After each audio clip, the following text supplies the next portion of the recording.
2024 ಇಸ್ವಿಯ ಕೊನೆಯ ಭಾನುವಾರದ ಸ್ವಾಗತಕ್ಕಾಗಿ ನಾವೆಲ್ಲರೂ ಸೇರಿದ್ದೇವೆ. ನಿಮ್ಮೆಲ್ಲರನ್ನು ಕರ್ತನ ನಾಮದಲ್ಲಿ ಸ್ತೋತ್ರ ಮಾಡುತ್ತಾ ಸ್ವಾಗತ ಕೋರುತ್ತೇನೆ. ಅದರ ಸನ್ನಿಧಾನ ನಾಳೆ ನಿಂತುಕೊಳ್ಳೋಣ. ಸಮಯದಲ್ಲಿ ನಮ್ಮ ಸತ್ಯವೇದಗಳನ್ನು ಹಳೆಯ ಒಡಂಬಡಿಕೆಯ ಕೀರ್ತನೆಗಳನ್ನು ಕೇಳೋಣ. ಕೀರ್ತನೆ ಭಾಗ 100. Let us turn our Bible to the Old Testament. Psalms 100. 100 ತಿಳಿಸ್ಕೊಳ್ಳೋಣ. ಅದರಲ್ಲಿ 1-5 ವಚನ ಇದೆ.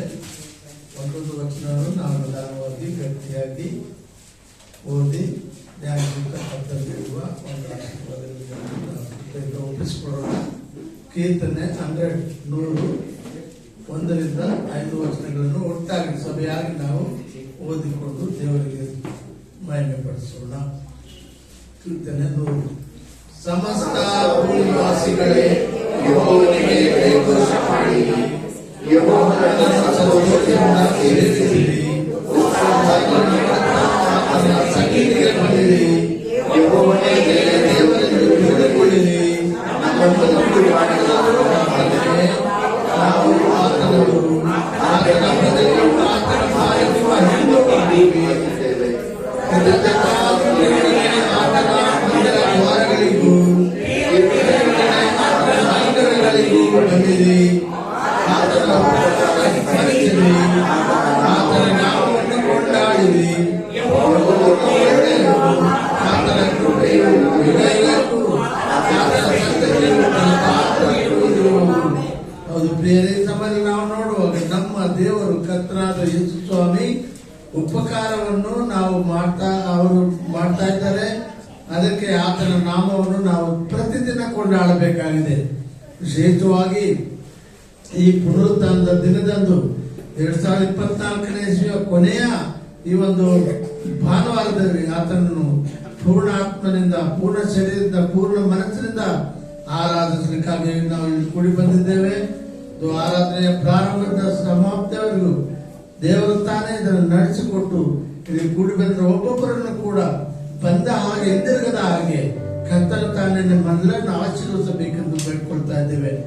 ಪ್ರಾರ್ಥನೆ ಮಾಡೋಣ. ಪ್ರೀತಿಯ ಸ್ವರೂಪನಾದ ದೇವರೇ, ಇದೇ ಸಮಯದಲ್ಲಿ ನೀನೇ ಮಹಾದೇವರೆಂಬುದಾಗಿ ನಿನ್ನ ವಾಕ್ಯಗಳೇ ನಮಗೆ ಬೋಧಿಸಿದ್ದೀರಿ. ಉತ್ಸಾಹದಲ್ಲಿ ಮಾಡುತ್ತಾ ಆತನ ಸನ್ನಿಧಿಗೆ ಬನ್ನಿರಿ. ನಮ್ಮಲ್ಲಿರುವ ಕಟ್ಟ ನೋವು, ಸಂಕಟಗಳ ದುಗುಡಗಳನ್ನು ದೂರಪಡಿಸಿ ಆತನೊಂದಿಗೆ ಉತ್ಸಾಹದಿಂದ ಇರುವಾಗ, ಯಾವ ರೀತಿಯ ಉತ್ಸಾಹದ ಬರುವಾಗ ನಾವು ಹಿಂದಿರುಗುವಾಗ ಕೂಡ ಅದೇ ಇನ್ನು ಹೆಚ್ಚಾದ ಆಶೀರ್ವಾದಗಳೊಂದಿಗೆ ಉತ್ಸಾಹದಿಂದ ಹಿಂದಿರುಗಾಗಿದ್ದೇವೆ. ಯಾಕಂದ್ರೆ ಆತನು ನಮ್ಮನ್ನು ಉಂಟು ಮಾಡಿದವನು, ನಾವು ಆತನಿಗೆ ಸೇರಿದವರು, ನಾವು ಕ್ರಿಸ್ತ ಯೇಸುವಿಗೆ ಸೇರಿದವರಾಗಿದ್ದೇವೆ. ಆದ್ದರಿಂದ ಕ್ರಿಸ್ತನಲ್ಲಿ ಇರುವವರಿಗೆ ಎಂದೂ ಕೂಡ ಭಯವಿಲ್ಲ, ಆತಂಕವಿಲ್ಲ, ಸಂತೋಷವಾಗಿರ್ಬೇಕೆಂಬುದೇ ನಮ್ಮ ಅಭಿಪ್ರಾಯ. ಅದರ ಸಮಯದಲ್ಲಿ ಆ ದೇವಾದಿ ದೇವರನ್ನು, ಇಂಥ ಒಳ್ಳೆ ದೇವರನ್ನು ನಮ್ಮ ಮುಂದೆ ಇಟ್ಟಿರುವಾಗ ನಾವು ಹಾಡಿ ಸ್ತುತಿಸುತ್ತಾ ಸಂತೋಷದ ಜಯಧ್ವನಿಯೊಡನೆ ನಿನ್ನ ಆಲಯಕ್ಕೆ ಅಂಗಳದಲ್ಲಿ ಬಂದಿದೆ ಎಂಬುದಾಗಿ ಕರ್ತನ ಒಪ್ಪಿಸಿಕೊಟ್ಟು ಪ್ರಾರ್ಥನೆ ಮಾಡಿಕೊಂಡು ಈ ಸಮಯದಲ್ಲಿ ನಮ್ಮ ಈ ಆರಾಧನೆಯನ್ನು ಮುಂದುವರಿಸೋಣ. ದೇವರೇ, ಈ ಸಮಯದಲ್ಲಿ ಕೂಡಿ ಬಂದರೆಲ್ಲ ನಿನ್ನ ಪ್ರತಿಯ ಮಕ್ಕಳನ್ನು ಆಶೀರ್ವದಿಸು. ಇನ್ನು ಬರಲು ತಡ ಮಾಡುತ್ತಿರುವ ಮಕ್ಕಳಿಗೆ ಆಗುವ ಎಲ್ಲ ತೊಂದರೆಗಳು ನಿವಾರಿಸಿ ಶೀಘ್ರವಾಗಿ ಉತ್ಸಾಹದಿಂದ ನಿನ್ನ ಆಲಯಕ್ಕೆ ಓಡಿ ಬರುವಂತೆ ಸಹಾಯ ಮಾಡು. ಯಾರೆಲ್ಲ ಇನ್ನು ಅನಾರೋಗ್ಯದಲ್ಲಿದ್ದಾರೋ, ಯಾರೆಲ್ಲ ಇನ್ನು ಸರಿಯಾದ ವ್ಯವಸ್ಥೆಯಲ್ಲಿ ಇಲ್ಲವೋ, ನೀನು ಅವರನ್ನು ಬಲಪಡಿಸುವ ಇದ್ದ ಸ್ಥಳದಿಂದಲೇ ಈ ದಿನದಲ್ಲಿ ನಿನ್ನನ್ನು ಕಾಣುವಂತೆ ಸಹಾಯ ಮಾಡು. ಹೊಸ ಬಲವನ್ನು ನೀಡಿ ಮುಂದಿನ ದಿನಮಾನಗಳಲ್ಲಿ ಅವರು ಸಿದ್ಧರಾಗಿ ಉತ್ಸಾಹದಿಂದ ಬರುವಂತೆ ಸಹಾಯ ಮಾಡು. ಪ್ರಾರ್ಥನೆ ಕೇಳಿದ್ದಕ್ಕಾಗಿ ಸ್ತೋತ್ರ. ಯೇಸು ನಾಮದಲ್ಲಿ ಬೇಡ್ಕೊಳ್ತೇನೆ ತಂದೆಯೇ, ಆಮೆನ್, ಆಮೆನ್. Hallelujah, hallelujah. ಹೌದು ಪ್ರಿಯರೇ, ನಾವು ಕರ್ತನ ಸಮ್ಮುಖದಲ್ಲಿ 52ನೇ ವಾರದಂದು, ಈ ವರ್ಷದ 52ನೇ ಭಾನುವಾರದಂದು, ಪುನರುತ್ಥಾನದ ದಿನದಂದು ನಾವು ಇಲ್ಲಿ ಕೂಡಿ ಬಂದಿದ್ದೇವೆ. ಕರ್ತನು ತಾನೇ ನಮ್ಗೆ ಒಂದು ಬಲ ಕೊಟ್ಟಿದ್ದಕ್ಕಾಗಿ 52 ವಾರಗಳು ದೇವರು ನಮ್ಮನ್ನ ಈ ಒಂದು ಆತನ ಸಮ್ಮುಖದಲ್ಲಿ, ಆತನ ಮಂದಿರದಲ್ಲಿ, ಆತನ ಆಲಯದೊಳಗೆ ನಾವು ಬರುವಂತೆ ಮಾಡಿರುವ ದೇವರಿಗೆ ನಮ್ಮ ಬಾಯಿಗಳನ್ನ ತೆರೆದು ನಾವು ಆತನಿಗೆ ಕೃತಜ್ಞತೆ ಸಲ್ಲಿಸೋಣ. ಪ್ರಿಯರೇ, ಈ ದಿನ ಕೃತಜ್ಞತೆಯನ್ನ ಸಲ್ಲಿಸುವ ಭಾನುವಾರವಾಗಿದೆ. ಪ್ರಿಯರೇ, ಕರ್ತನು ನಮಗೆ ಬಲ ಕೊಟ್ಟಿದ್ದಾನೆ, ಅದಕ್ಕಾಗಿ ನಾವು ಆತನಿಗೆ ಸ್ತೋತ್ರ ಸಲ್ಲಿಸೋಣ. ದೇವರಾತ್ಮನು ನಮ್ಮನ್ನು ನಡೆಸುತ್ತಾನೆ, ಅದಕ್ಕಾಗಿ ನಾವು ದೇವರಾತ್ಮನಿಗೆ ಕೃತಜ್ಞತೆಯನ್ನು ಸಲ್ಲಿಸೋಣ. ಪ್ರಿಯರೇ, ಆತನ ಸಮ್ಮುಖದಲ್ಲಿ ಕೃತಜ್ಞತೆಯೊಡನೆ ನಾವು ಬರುವವರಾಗಿರೋಣ. ಆತನು ಒಳ್ಳೆಯವನು, ಆತನು ಬಲ್ಲವನು, ಸರ್ವಶಕ್ತನಾದ ದೇವರು. ಆತನಿಗೆ ಈ ಭಾನುವಾರ ನಾವು ಕೃತಜ್ಞತೆಯೊಡನೆ ಆತನಿಗೆ ಸಲ್ಲಿಸುವವರಾಗಿದ್ದೇವೆ. ನಿನ್ನ ಸನ್ನಿಧಿಗೆ ನಾವನ್ವ ಎಂಬ ಹಾಡಿನ ಮೂಲಕವಾಗಿ ದೇವರಾತ್ಮನನ್ನು ನಮ್ಮ ಮಧ್ಯದಲ್ಲಿ ನಾವು ಬರಮಾಡಿಕೊಳ್ಳೋಣ. ಪ್ರಿಯರೇ,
ದೇವರಾತ್ಮನ ಮುನ್ನಡೆಸುವಿಕೆಯಲ್ಲಿ ನಾವು ಈ ಆರಾಧನೆಯಿಂದ ಕರ್ತನು ತಾನೇ ಮಹಿಮೆ ಹೊಂದಿಕೊಳ್ಳುವಂತೆ ನಾವು ಕುಳಿತುಕೊಂಡು ಆತನನ್ನ ಸ್ತುತಿಸೋಣ. ಪ್ರಿಯರೇ, ಒಂದು ಪೂರ್ವಕಾಲ ವೃತ್ತಾಂತ 14ನೇ ಅಧ್ಯಾಯ 8ರಿಂದ 13 ವಚನಗಳನ್ನು ಯಾರಾದರೂ ಓದೋಣ. ಒಂದು ಪೂರ್ವಕಾಲ ವೃತ್ತಾಂತ, ಫಸ್ಟ್ ಕ್ರಾನಿಕಲ್ 16, 8-13 ವರೆಗೂ.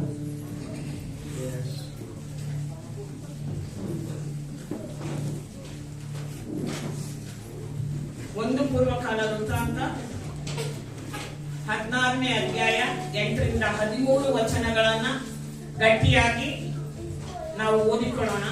ಯೆಹೋವನಿಗೆ ಕೃತಜ್ಞತಾಸ್ತುತಿ ಮಾಡಿರಿ, ಆತನ ನಾಮದ ಮಹತ್ವವನ್ನು ವರ್ಣಿಸಿರಿ, ಜನಾಂಗಗಳಲ್ಲಿ ಆತನ ಕೃತಿಯನ್ನು ಪ್ರಸಿದ್ಧಿಪಡಿಸಿರಿ, ಆತನನ್ನು ಕೀರ್ತಿಸಿರಿ, ಬರೆಸಿರಿ, ಆತನ ಅದ್ಭುತ ಕಾರ್ಯಗಳನ್ನು ಧ್ಯಾನಿಸಿರಿ, ಆತನ ಪರಿಶುದ್ಧ ನಾಮದಲ್ಲಿ ಇಕ್ಕಿರಿ.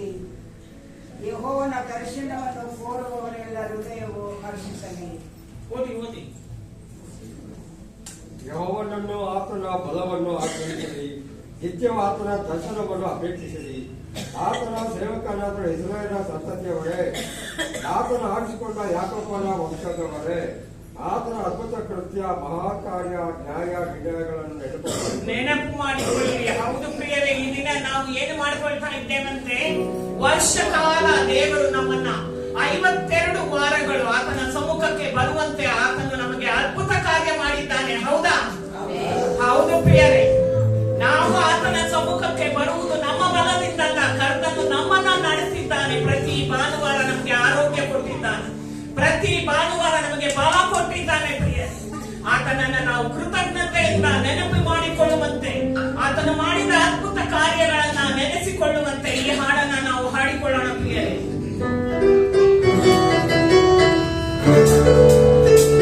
ಚಪ್ಪಾಳೆ ಹೊಡೆಯೋಣ ಪ್ರಿಯರೇ.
ಕೃಪೆ ದೊಡ್ಡದು, ಆತನ ಕರುಣೆ ವಿವರಿಸಲಾಗದು. ಆತನ ಅದ್ಭುತ ಕಾರ್ಯಗಳನ್ನ ನಾವು ಇಲ್ಲಿ ಕುಳಿತುಕೊಂಡು ಹೇಳಲಿಕ್ಕೆ ಸಾಧ್ಯ ಇಲ್ಲ. ಅಷ್ಟೊಂದು ಅದ್ಭುತ ಕಾರ್ಯಗಳನ್ನ ನಮ್ಮ ಜೀವಿತಗಳಲ್ಲಿ ಮಾಡಿರುವ ದೇವನನ್ನ, ನಾವು ಕೆಳಗೆ ಬೀಳುವಾಗಲೂ ನಮ್ಮನ್ನ ಮೇಲೆತ್ತಿದ ದೇವನು, ನಾವು ಸೋಲುವಾಗಲೂ, ನಾವು ಕಣ್ಣೀರಿಟ್ಟು ಆತನೊಂದಿಗೆ ಪ್ರಾರ್ಥನೆ ಮಾಡುವಾಗಲೂ ಆತನು ನಮ್ಮ ಪ್ರಾರ್ಥನೆಯನ್ನ ಕೇಳಿದ್ದಾನೆ ಪ್ರಿಯರೇ.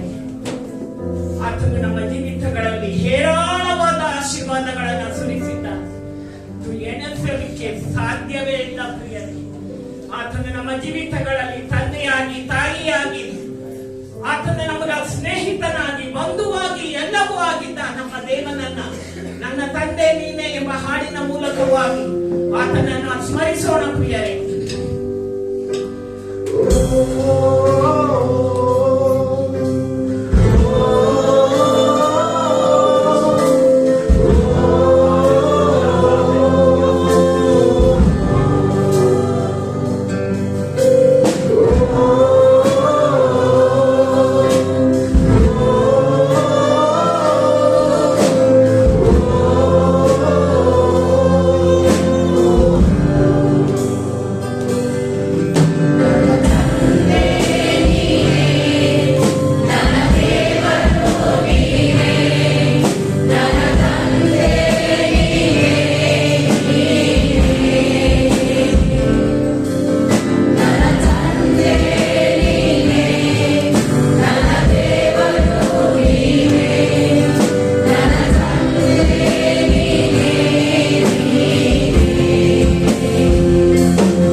ಇಬ್ರಿಯರಿಗೆ ಬರೆದ ಪತ್ರಿಕೆ 12ನೇ ಅಧ್ಯಾಯ 28ನೇ ವಚನವನ್ನ ನಿಧಾನವಾಗಿ ಆಲೋಚನೆ ಮಾಡಿಕೊಂಡು ನಾವು ಓದಿ ಈ ಹಾಡನ್ನ ಹಾಡಿಕೊಳ್ಳೋಣ. ಆದ ಕಾರಣ ಯಾರು ಕದಲಿಸಲಾರದ ರಾಜ್ಯವನ್ನು ನನಗೂ ನಿನಗೂ ದೇವರು ಕೊಟ್ಟಿದ್ದಾನೆ. ಪ್ರಿಯರೇ, ನಾವು ಆಲೋಚನೆ ಮಾಡಿ ನೋಡ್ಬೇಕು. ನಾವು ಹುಳು ಕೂಡ ಇಲ್ಲ, ಧೂಳುಗಳು. ಆದ್ರೆ ನನ್ನೇ ಸಪ ಯಾರು ಕದಲಿಸಲಿಕ್ಕಾಗಲ್ಲ ಅಂತ ಒಂದು ರಾಜ್ಯವನ್ನ ಈ ಹುಳುಗೆ ಕೊಟ್ಟಿದ್ದಾನಲ್ಲ. ನಾವು ಇನ್ನೇನು ಮಾಡಬೇಕು? ಕರ್ತನೆ, ನಾವು ಮಾಡ್ತಾ ಇದ್ದೀವ.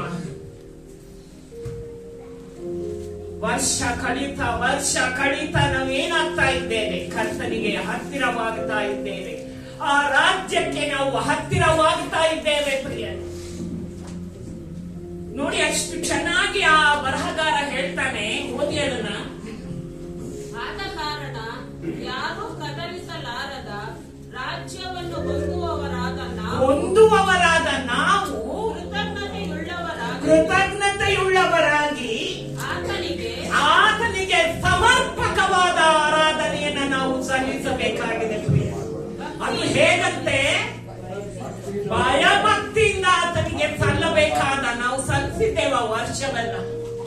ಈ ಭಾನುವಾರ ನಮ್ಮ ಕಣ್ಣುಗಳನ್ನ ಮುಚ್ಚಿಕೊಂಡು ನಾವು ಕರ್ತನಿಗೆ ನಮ್ಮ ನಾವು ಹೇಳಿಕೊಳ್ಳೋಣ. ಪ್ರಿಯರೇ, ನಾನು ಸಲ್ಲಿಸಿದ್ದೇನೆ. ಆರಾಧನೆಯ ಮೊದಲ ಒಂದು ಕ್ಷಣ ಕೂಡ ನಾವು ಮುಂಚೆನೆ ಬಂದು ಕೂತ್ಕೊಳ್ಳಲ್ಲ. ಎಷ್ಟು ಸಾರಿ ನಾವು ಕೂತ್ಕೊಂಡಿದ್ದೇವೆ? ಈ 52 ವಾರಗಳಲ್ಲಿ ಬಂದಿದ್ದೇವ ಪ್ರಿಯರೇ? ನಾವು ಆರಾಧನೆಯ ಸಂಪೂರ್ಣ ಆರಾಧನೆಯಲ್ಲಿ ನಾವು ಭಾಗವಾಗಿದ್ದೇವ. ನಮ್ಮನ್ನ ನಾವು ಪರೀಕ್ಷೆ ಮಾಡಿಕೊಳ್ಳೋಣ ಪ್ರಿಯರೇ. ಆತನನ್ನ ನಾವು ಎಷ್ಟು ನೋಯಿಸಿದ್ದೇವೆ, ಎಷ್ಟು ಕಾಯಿಸಿದ್ದೇವೆ.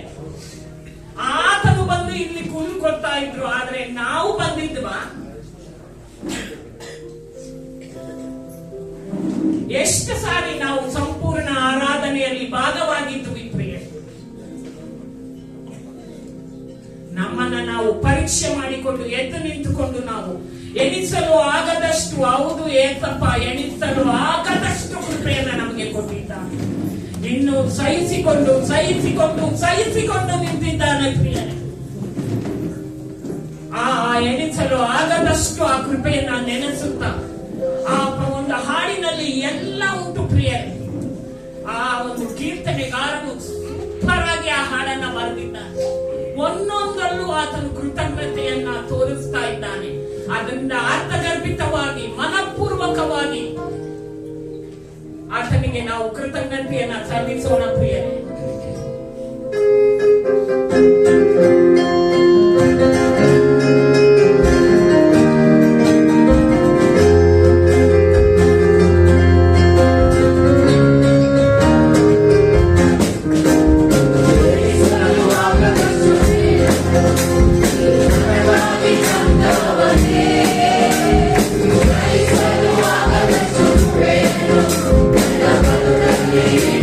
Thank you.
ಬರುವ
ನಮ್ಮೊಂದಿಗೆ ನಿನ್ನ ಪ್ರಸನ್ನತೆ ಇದ್ದಿದ್ದಕ್ಕಾಗಿ ಅಪ್ಪ ನಮ್ಮ ಪಾಪಗಳನ್ನ ಕ್ಷಮಿಸಿ ಕರ್ತನೆ.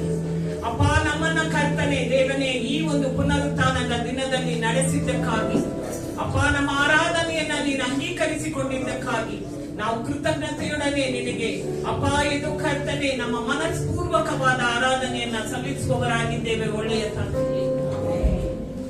ನಾವು ನಿಂತಿರುವಾಗೆ ನಮ್ಮ ಸತ್ಯವೇದಗಳನ್ನು ರೋಮಾಪುರದವರಿಗೆ ಬರೆದ ಪತ್ರಿಕೆ 12ನೇ ಅಧ್ಯಾಯಕ್ಕೆ ತಿಳಿಸ್ಕೊಳ್ಳೋಣ. Let us turn our Bible to Romans chapter 12, 9 to 16 we are going to read now.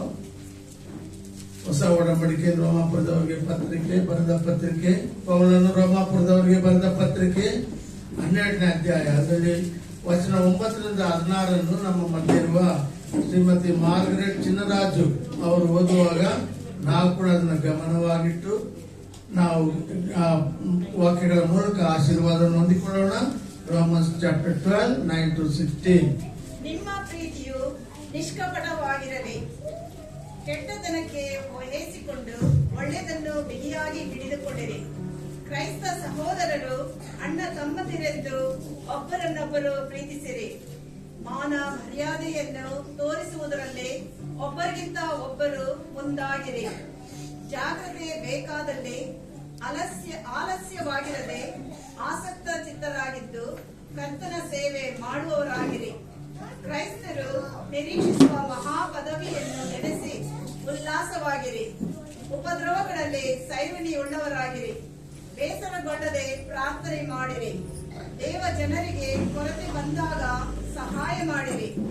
ಅತಿಥಿ ಸತ್ಕಾರವನ್ನು ಅಭ್ಯಾಸಿಸಿರಿ. ನಿಮ್ಮನ್ನು ಹಿಂಸಿಸುವವರಿಗೆ ಆಶೀರ್ವಾದ ಮಾಡಿರಿ. ಶಪಿಸದೆ ಆಶೀರ್ವದಿಸಿರಿ. ಸಂತೋಷ ಪಡುವವರ ಸಂಗಡ ಸಂತೋಷ ಪಡಿರಿ. ಅಳುವವರ ಸಂಗಡ ಅಳಿರಿ. ನಿಮ್ಮೊಳಗೆ ಏಕ ಮನಸ್ಸುಳ್ಳವರಾಗಿರಿ. ದೊಡ್ಡಸ್ತಿಕೆಯ ಮೇಲೆ ಮನಸ್ಸಿಡದೆ ದೀನರ ಸಂಗಡ ಬಳಕೆಯಾಗಿರಿ. ನಿಮ್ಮನ್ನು ನೀವೇ ಬುದ್ಧಿವಂತರೆಂದು ಎಣಿಸಿಕೊಳ್ಳಬೇಡಿರಿ. ಯಾರಿಗೂ ಅಪಕಾರ. Thank you. ದೇವ ಜನರಿಗೆ ಕೊರತೆ ಬಂದಾಗ ಸಹಾಯ ಮಾಡಿರಿ. ಉಪದ್ರವಗಳಲ್ಲಿ ಸೈರಣರಾಗಿರಿ. ಬೇಸರಗೊಳ್ಳದೆ ಪ್ರಾರ್ಥನೆ ಮಾಡಿರಿ. ದೇವರ ವಾಕ್ಯದ ಆಶೀರ್ವದಿಸಲಿ. ಈ ಸಮಯದಲ್ಲಿ ನಾವು ಕುಳಿತುಕೊಳ್ಳೋರಾಗಿ ನಮ್ಮ ಸಂಡೇ ಸ್ಕೂಲ್ ಅವರು ಒಂದು ಪ್ರೈಸ್ ಡಿಸ್ಟ್ರಿಬ್ಯೂಷನ್ ಇದೆ, ಅದಾದ್ಮೇಲೆ ದಯವಿಟ್ಟು ಕುತ್ಕೊಳ್ರಿ. I call Sister Preeti to come forward and take this announcement.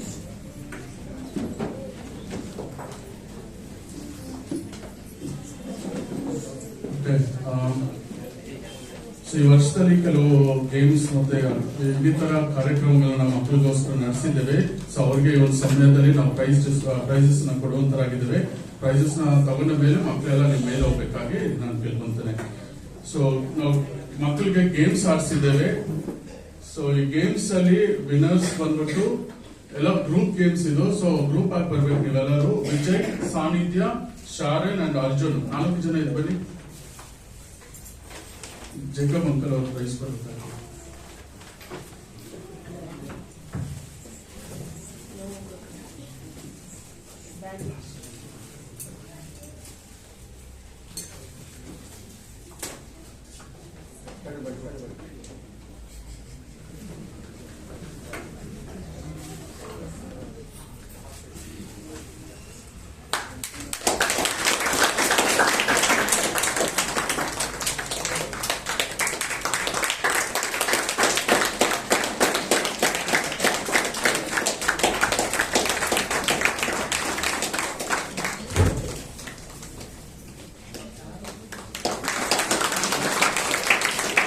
ಮತ್ತೊಂದು ಗೇಮ್ ನ ವಿನ್ನರ್ ಬಂದು ಪ್ರಿಯಾ.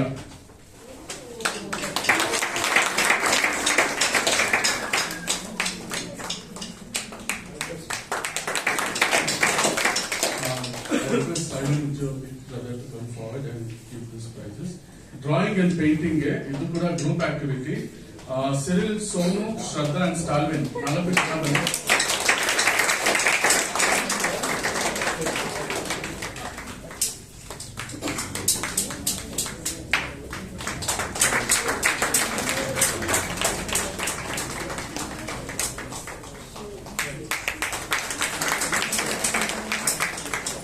ಕೊನೆಯದಾಗಿ ವೆಲ್ತ್ ಔಟ್ ಆಫ್ ವೇಸ್ಟ್, ಇದಕ್ಕೆ ಕೃಪಾ.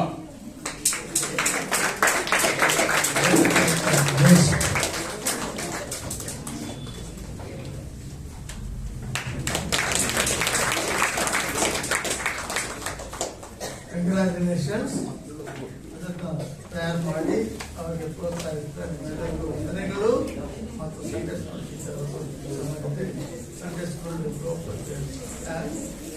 ಈಗ ಕಾಣಿಕೆಯ ಸಮಯ, ದರ್ಶನ ಭಾಗದ ಸಮಯ ದಯಮಾಡಿ ನಮಗೆ ನಾವು ಕೊಡುವಂಥ ಸಮಯವಾಗಿದೆ. ದೇವರ ಸೇವೆಗೆಂದು ನಿರ್ಧಾರವಾಗಿ ಕೊಟ್ಟು ಕೇಳ್ಕೊಳ್ತೇನೆ. ನಾವು ಟೈಮ್ ಫಾರ್ ಆಫರಿಂಗ್.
ವಂದನೆಗಳು.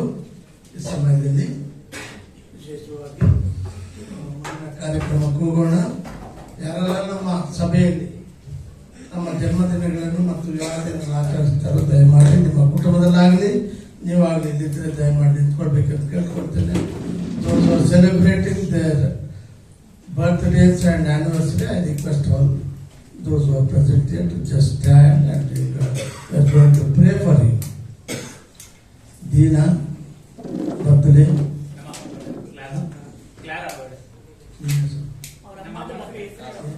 Clara. Dina and Clara, their birthdays. ಯಾರಾದರೂ ಎನಿ ವೆಡ್ಡಿಂಗ್ ಡೇಸ್? ಈ ಸಮಯದಲ್ಲಿ ಬರ್ತ್ಡೇಗಾಗಿ, ಕಾಣಿಕೆಗಾಗಿ ಹಾಗೂ ನಮ್ಮ ಎಲ್ಲ ಕಾಣಿಕೆಗಳಿಗಾಗಿ ಮತ್ತು ದರ್ಶನ ಭಾಗಗಳಿಗಾಗಿ ನಮ್ಮ ಮಧ್ಯೆ ಇರುವ ಪಾಲು ಪ್ರಾರ್ಥನೆ ಮಾಡಬೇಕು ಅಂತ ಕೇಳ್ಕೊಡ್ತೇನೆ. ಪಾಲು ಬೇಡ, ಮಗು ಇದೆ. ಈ ಸಮಯದಲ್ಲಿ ನಮ್ಮ ಮಧ್ಯೆ ಇರುವ ಗಿರೀಶ್ ಪ್ರಾರ್ಥನೆ ಮಾಡ್ತಾರೆ. ಬರ್ತ್ಡೇ ಅನ್ನು ಮಾಡುವ ತೀರ ಸಹೋದರಿಯು ಹಾಗೂ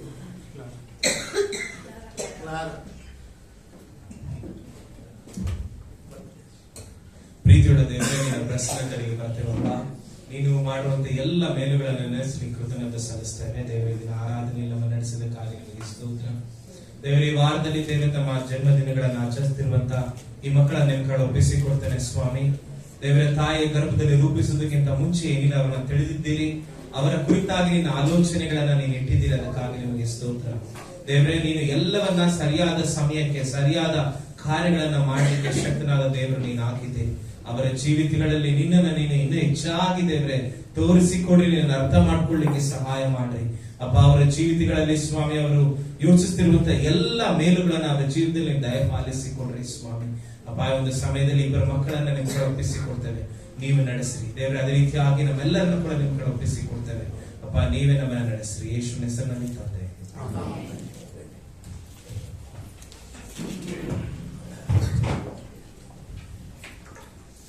ಥ್ಯಾಂಕ್ ಯು. ದೇವರ ನಾಮಕ್ಕೆ ಸ್ತೋತ್ರವಾಗಲಿ. ಈ ದಿನ ಉಲ್ಲಾಸವಾಗಿ ಸಕಲ ಆಹಾರಗಳನ್ನು ದೇವರು ಮುಕ್ತಾಯದ ವರ್ಷಗಳಲ್ಲಿ ಅತ್ಯುತ್ತಮವಾಗಿ ಸಭೆಯನ್ನು ನಡೆಸಿಕೊಟ್ಟಿದ್ದಾರೆ. Happy to welcome you all, and especially those who are coming newly. Some of our guests are come here. I want to recognize them. Mr. Haldar and his family. Please, 1 second. They are from Calcutta. ಕೋಲ್ಕತ್ತಾದಿಂದ ಇಲ್ಲಿ ಬಂದು ನೆಲೆ ಆಗಿದ್ದಾರೆ. ಮೇಲೆ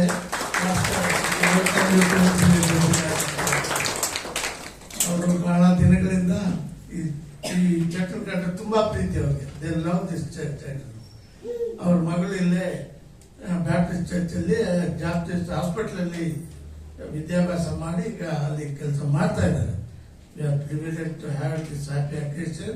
I welcome your family and also those who are coming. ಇವತ್ತು ಯಾರು ಹೊಸದಾಗಿ ಬಂದಿದ್ದಾರ ನಮ್ಮ ಸಭೆಗೆ? Those who come, anybody new today, first time. Okay, we welcome you. May God bless you. Thank you, sir.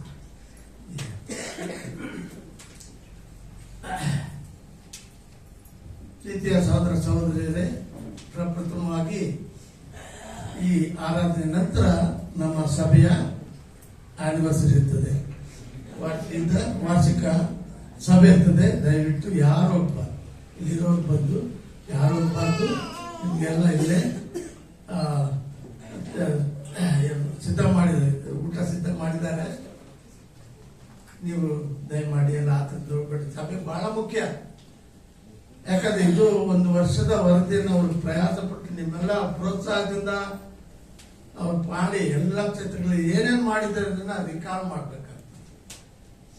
ನೀವು ವಹಿಸಿದ ಜವಾಬ್ದಾರಿಯನ್ನು ಮಾಡಿದಂತ ಸಭಾ ಪಾಲಕರಿಗೂ ಹಾಗೂ ಮತ್ತು ಸಭಾ ಪಾಲನಾ ಸಮಿತಿಯವರು ಮಾಡಿದ ವರದಿಯನ್ನು ಓದ್ಬೇಕು, ಕೇಳಿಸ್ಕೊಳ್ಬೇಕು.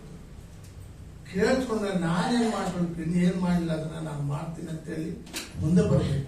ಸಭೆ ನಮ್ದಲ್ಲ, ಸಭೆ ನಿಮ್ಮದು, ನಿಮ್ಮ ಸಭೆ.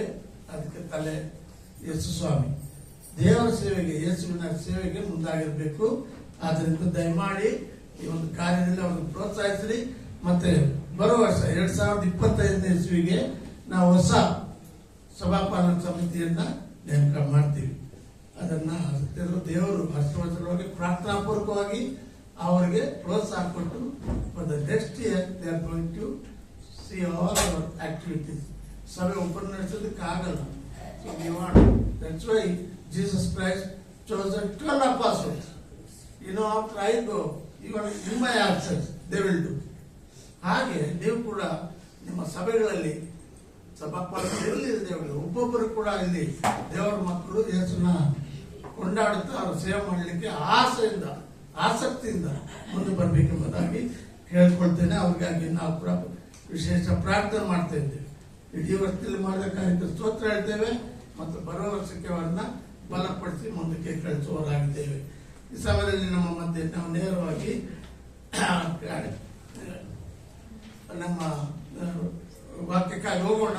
ನಮ್ಮ ಮಧ್ಯರುವ ಡಾಕ್ಟರ್ ಸೈಮನ್ ಅನೌನ್ಸ್ಮೆಂಟ್ ಇದೆಯಲ್ಲ, ಓಕೆ, ಸೈಮನ್ ಅವರಿದ್ದಾರೆ. ಅವರು ಹೇಳುವಾಗ ಅದನ್ನ ಟ್ರಾನ್ಸ್ಲೇಟ್ ಮಾಡ್ತಾರೆ. ಬ್ರದರ್ ಗಿರೀಶ್ ಅವರು ನಾಲ್ಗೆ ತೋರಿಸುತ್ತೆ, ಕ್ಷಮಿಸ್ರಿ. ಯಾಕಂದ್ರೆ after my illness I feel little speed is very less. I have to speed up. Please pray for that. ಈಗ ಸಭಾಪಾಲಕರು ಕೂಡ ಇಲ್ಲಿ ಅನಿತಾ ಅವರು is not well. I hope God will bring her on first New Year with a new person, new personality. Thank you very much. I request our secretary to come forward and announcement.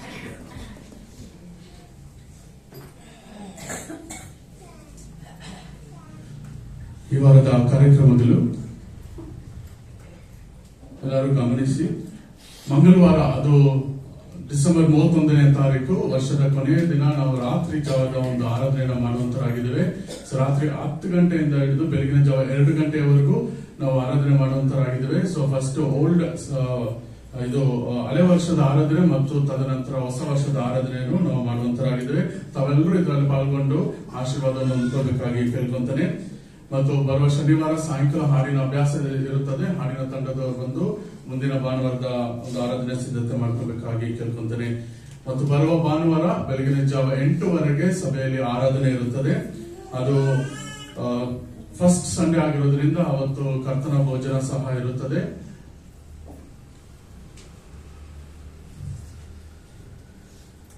ಮತ್ತು ಇವತ್ತು ಹೇಳಿದ ಹಾಗೆ ಅದು ವಾರ್ಷಿಕೋತ್ಸವ ಅಲ್ಲ, ಇವತ್ತು annual meeting ಇರುತ್ತದೆ. So ತಾವೆಲ್ಲರೂ ಈ ಒಂದು ಸಭೆ ಅದು ಮೆಸೇಜ್ ಆಗಿದ ತಕ್ಷಣ ಈ ಒಂದು ಆನ್ಯುವಲ್ ಮೀಟಿಂಗ್ ನಾವು ಮಾಡುವಂತರಾಗಿದೆ. ತಾವೆಲ್ಲರೂ ಇದರಲ್ಲಿ ಪಾಲ್ಗೊಂಡು ನೀವು ಹೋಗ್ಬೇಕಾಗಿ ಕೇಳ್ಕೊಂತೀರಿ. ನಿಮ್ಮೆಲ್ಲರಿಗೂ ಬ್ರೇಕ್ಫಾಸ್ಟ್ ಸಹ ನಾವು ಅರೇಂಜ್ ಮಾಡಿದ್ದೇವೆ. ಮತ್ತು ಬರುವ ಭಾನುವಾರ ಸಭೆ ಆದ ನಂತರ ಸಭಾಪಾಲನ ಸಮಿತಿ ಇರುತ್ತದೆ. ಈ ಒಂದು ನೂತನ ಸಭಾಪಾಲನ ಸಮಿತಿಯವರು ಬರುವಂತ ಭಾನುವಾರ ಸಭೆ ಆದ ನಂತರ ಕೂಡಿ ಬರಬೇಕಾಗಿ ನಾನು ಕೇಳ್ಕೊಂತೀನಿ. Thank you ಟೆಟಸ್. ಈ ಸಮಯದಲ್ಲಿ ನಾವು ನೇರವಾಗಿ ನಮ್ಮ ಮನಸ್ಸುಗಳನ್ನು ಕೇಂದ್ರೀಕರಿಸೋಣ. ದೇವಸ್ಥಾನ ಬಹಳ ಪ್ರಾಮುಖ್ಯವಾದ ಸಮಯಕ್ಕೆ ಬಂದಿದ್ದೇವೆ. Very important time. I request doctor Simon Jodi to come forward and this will translate for him. ನಾವೆಲ್ಲ ನಮ್ಮ ಕೈ ಚಪ್ಪಾಳೆ.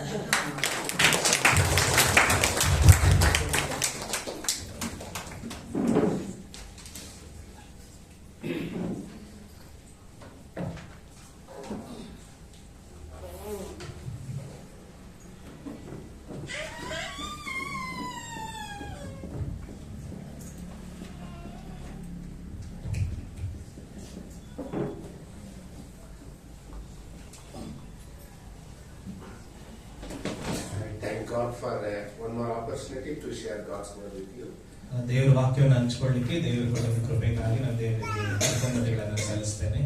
As Catherine's sister was leading the worship, there are few things reminded me this morning. ಸಹೋದರಿ Catherine ಅವರು ಆರಾಧನೆ ನಡೆಸಬೇಕಾದ್ರೆ ಕೆಲವೊಂದು ವಿಷಯಗಳು ನನಗೆ ನೆನಪಿಗೆ ಬಂತು. She asked 50 how many Sundays? 52 Sundays what we have done. ಅವ್ರು ಕೇಳಿದ್ರು ನಾವು 52 ಭಾನುವಾರಗಳು ನಾವು ಏನ್ ಮಾಡಿದೀವಿ ಅಂತ. I was thinking and saying how many sermons I spoke this year. ಇವ್ರು ಕೂತ್ಕೊಂಡು ಯೋಚನೆ ಮಾಡ್ತಿದ್ರಂತೆ ಈ ವರ್ಷದಲ್ಲಿ ನಾನು ಎಷ್ಟು ಸಂದೇಶಗಳನ್ನ ಮಾತಾಡಿದ್ದೀನಿ ಅಂತ. As sister was leading, I asked God, all those sermons Lord you spoke to me. ನಾನು ಕೂತ್ಕೊಂಡು ಅವರು ಆರಾಧನೆ ನಡೆಸಬೇಕಾದ್ರೆ ನಾನು ದೇವರಿಗೆ ಹೇಳಿದೆ, ದೇವರೇ ನೀನು ನನಗೆ ಮಾತಾಡಿದಂತ ಎಲ್ಲಾ ಸಂದೇಶಗಳದು ಅಂತ ಹೇಳಿ. Sister, the Aldar's family here, I want to share the testimony very briefly about Aldar. ಅಲ್ದಾರ್ ಅವರ ಕುಟುಂಬದವರು ಇಲ್ಲಿದ್ದಾರೆ. ಅವರ ಒಂದು ಸಾಕ್ಷಿಯನ್ನು ನಿಮ್ಮ ಒಟ್ಟಿಗೆ ಹೇಳಲಿಕ್ಕೆ ಇಷ್ಟಪಡ್ತೀನಿ. About 5 years ago, I went to Calcutta. ಒಂದು 5 ವರ್ಷದ ಹಿಂದೆ ನಾನು ಕಲ್ಕತ್ತಾ ಹೋದೆ. And the DS there took me to one village. ಅಲ್ಲಿರುವಂತ DS ಅವರು ಒಂದು ಹಳ್ಳಿಗೆ ನನ್ನ ಕರ್ಕೊಂಡು ಹೋದ್ರು. It was about 2.5 hours from Calcutta to that place. Calcutta ಇಂದ ಅಲ್ಲಿಗೆ ಹೋಗ್ಲಿಕ್ಕೆ ಒಂದು 2-2.5 ತಾಸು ಬೇಕಾಗುತ್ತೆ. So we went there to see the possibilities of opening our education center. ಅಲ್ಲಿ ನಾವು ಹೋಗಿದ್ದು ಒಂದು ಶೈಕ್ಷಣಿಕವಾಗಿ ಮಕ್ಕಳಿಗೆ ಒಂದು ಶಿಕ್ಷಣ ಕೊಡಬೇಕಾದಂತ ಒಂದು ಸೆಂಟರ್ ಓಪನ್ ಮಾಡ್ಲಿಕ್ಕೆ ಆಗತ್ತಾ ಅಂತ ನೋಡ್ಲಿಕ್ಕೆ ನಾವು ಹೋಗಿದ್ವಿ. So pastor said that on the way we are going to pick up your family. They are also traveling with us. ಅಲ್ಲಿ DS ಅವರು ಹೇಳಿದ್ರು ನಾವು ಹೋಗೋ ದಾರಿಯಲ್ಲಿ ಒಂದು ಕುಟುಂಬವನ್ನು ನಮ್ಮ ಜೊತೆ ಸೇರ್ಕೊಡ್ತಾರೆ, ಅವರು ಕೂಡ ನಮ್ಮ ಜೊತೆ ಅಲ್ಲಿ ಬರ್ತಾರೆ. He said that they are from the village we are going, but they rented a house to educate their daughter in Calcutta city. ಅವರು ಹೇಳಿದ್ರು ಅವರು ಆ ಹಳ್ಳಿಗೆ ಸಂಬಂಧಪಟ್ಟವರು, ಆದ್ರೆ ಅವರ ಮಕ್ಕಳ ಶಿಕ್ಷಣಕ್ಕಾಗಿ ಕಲ್ಕತ್ತಾದಲ್ಲಿ ಒಂದು ಬಾಡಿಗೆ ಮನೆಯಲ್ಲಿದ್ದಾರೆ ಅಂತ ಹೇಳಿದ್ರು. So I never met Aldar family before. ನಾನು ಅಲ್ದಾರ್ ಅವರ ಕುಟುಂಬದವ್ರನ್ನ ಒಂದ್ಸರಿ ಕೂಡ ಭೇಟಿ ಮಾಡಿರಲಿಲ್ಲ ಇದಕ್ಕೆ ಮುಂಚೆ. But because they came to know that we are coming, so they prepared a breakfast and put it in a tiffin and they brought it for me. ನಾವು ಬರ್ತಾ ಇದೀವಿ ಅಂತ ತಿಳಿದ ತಕ್ಷಣ ಅವ್ರು ಏನ್ ಮಾಡಿದ್ರು, ಬೆಳಗಿನ ಉಪಹಾರವನ್ನ ಅವ್ರ ಟಿಫಿನ್ ಬಾಕ್ಸ್ ಅಲ್ಲಿ ಹಾಕೊಂಡು ನನಗೆ ತಗೊಂಡ್ ಕೊಟ್ರು. And as soon as we saw them, then we started speaking and get to know each other. ಅವ್ರನ್ನ ನೋಡಿದ ತಕ್ಷಣ ನಾವು ಅವ್ರು ಮಾತಾಡ್ಲಿಕ್ಕೆ ಶುರು ಮಾಡಿದ್ವಿ, ಅವ್ರ ಬಗ್ಗೆ ತಿಳ್ಕೊಳ್ಳಿಕ್ಕೆ ಶುರು ಮಾಡಿದ್ವಿ. I asked his daughter, what you would like to do? ನಾನು ಅವ್ರ ಮಗಳಿಗೆ ಕೇಳಿದೆ, ನೀನು ಏನ್ ಮಾಡ್ಬೇಕಂತಿದ್ಯಾ, ಏನ್ ಆಗ್ಬೇಕಂತಿದ್ಯಾ? She said, I want to do a BSc nursing. ಅವ್ರು ಹೇಳಿದ್ರು ನಾನು BSc ನರ್ಸಿಂಗ್ ಮಾಡ್ಬೇಕು ಅಂತ ಹೇಳಿ. So I told her, can you come to Bangalore? ಅವ್ರು ಕೇಳಿದೆ, ನೀವು ಬೆಂಗಳೂರು ಬರಕ್ ಆಗತ್ತಾ? She got so excited that I never seen Bangalore, but I would like to come if there is opportunity. ಅವ್ರು ಫುಲ್ ಸಂತೋಷ ಆಗಿ ಹೇಳಿದ್ರು, ನಾನು ಬೆಂಗಳೂರಿನ ಒಂದ್ಸರಿ ಕೂಡ ನೋಡಿಲ್ಲ, ಆದ್ರೆ ನಾನು ಬರ್ತೀನಿ. So that's how the journey started, and she came to Baptist Hospital and finished her BSc nursing and working there. ಅದು ಹಾಗೇನೆ ಈ ಒಂದು ಪಯಣ ಶುರುವಾಯ್ತು. ಆಕೆ ಇಲ್ಲಿಗೆ ಬಂದು ಬ್ಯಾಪ್ಟಿಸ್ಟ್ ಹಾಸ್ಪಿಟಲ್ ಅಲ್ಲಿ ಓದಿದ್ಲು, ಈಗ ಅಲ್ಲೇ ಕೆಲಸ ಮಾಡ್ತಾ ಇದ್ದಾರೆ. So me and my wife, we ministered to them because they are new Christian. ನಾನು ಮತ್ತೆ ಇವರು ಮತ್ತೆ ಇವರ ಹೆಂಡತಿ ಅವರಿಗೆ ದೇವರ ಸೇವೆ ಮಾಡಿ ದೇವರಲ್ಲಿ ನಡೆಸ್ತಾ ಇದ್ದಾರೆ. ಅವರು ಹೊಸದಾಗಿ ದೇವರನ್ನ ಬಿರೋದ್ರಿಂದ My wife became a guardian here in Baptist Hospital for her in the absence of parents. ಅವರ ತಂದೆ ತಾಯಿಗಳು ಇಲ್ಲದೆ ಇರುವಂತ ಸಮಯದಲ್ಲಿ ಇವರ ಪತ್ನಿ ಬಂದ್ಬಿಟ್ಟು ಅವರಿಗೆ ಗಾರ್ಡಿಯನ್ ಆಗಿರ್ತಾರೆ. I told that girl, if God gives you opportunity, share the gospel and be a blessing to many people. ನಾನು ಆ ಹುಡುಗಿಗೆ ಹೇಳಿದೆ, ದೇವರು ನಿನಗೆ ಸಹಾಯ ಮಾಡಿದ್ರೆ ಅಲ್ಲಿರುವಂತ ಜನರಿಗೆ ಸುವಾರ್ತೆ ಹೇಳಿ ಅನೇಕರಿಗೆ ಆಶೀರ್ವಾದವಾಗಿರುವಂತ. I cannot imagine that she's a blessing to many other people. ನಾನು ಅದನ್ನ ಯೋಚನೆ ಕೂಡ ಮಾಡ್ಲಿಕ್ಕೆ ಆಗಲ್ಲ, ಆಕೆ ಅನೇಕರಿಗೆ ಆಶೀರ್ವಾದವಾಗಿದ್ದಾಳೆ. But I thank God that God used us to minister to that family. ನಾನು ದೇವರಿಗೆ ಕೃತಜ್ಞತೆ ಸಲ್ಲಿಸ್ತೇನೆ, ನಮ್ಮ ಕುಟುಂಬವನ್ನ ಅವರ ಕುಟುಂಬದಲ್ಲಿ ಸೇವೆ ಮಾಡ್ಲಿಕ್ಕೆ ದೇವರು ಉಪಯೋಗಿಸಿಕೊಂಡಿದ್ದಕ್ಕಾಗಿ. Yesterday I saw the Facebook. ನಿನ್ನೆ ನಾನು ಫೇಸ್ಬುಕ್ ಅಲ್ಲಿ ನೋಡ್ತಾ ಇದ್ದೆ. Susan took a beautiful pictures of our church. Susan ಲಿಯೋನಿ ಒಳ್ಳೆ ಒಳ್ಳೆ ಪಿಕ್ಚರ್ಸ್ ನ ಫೇಸ್ಬುಕ್ ಅಲ್ಲಿ ಹಾಕಿದ್ದಾರೆ. ಲಿಯೋನಿ Susan. We call her Susan. We call her Susan. ಲಿಯೋನಿ ಎಲ್ಲ ಅರ್ಥ ಆಯ್ತಲ್ಲ. Every day I pray for her as Susan. I don't know. So ನನ್ನ ಪ್ರಾರ್ಥನೆಗಳಲ್ಲಿ Susan ಅಂತ ನೆನೆಸ್ಕೊಂಡೆ. So as soon as I saw the picture, I have seen this somewhere. It's very familiar to me. ಅದ pictures ನೋಡಿದ ತಕ್ಷಣ, ಚಿತ್ರಗಳನ್ನ ನೋಡಿದ ತಕ್ಷಣ ಇದೆಲ್ಲೋ ನನಗೆ ಗೊತ್ತಿರೋ ಜಾಗ ಆ ತರ ಇದೆಯಲ್ಲ ಅಂತ ಅನ್ಕೊಂಡೆ ನಾನು. After that I said that yesterday on Christmas Day I said that it's like a club. ನನಗೆ ನೆನಪಿದೆ, ನಾನು ಕ್ರಿಸ್ಮಸ್ ದಿನ ಮಾತಾಡ್ಬೇಕಾದ್ರೆ ಇದು ಕ್ಲಬ್ ತರ ಇದೆ ಅಂತ ಹೇಳಿದ್ದೆ. After that I love to these pictures here and it looks very wonderful.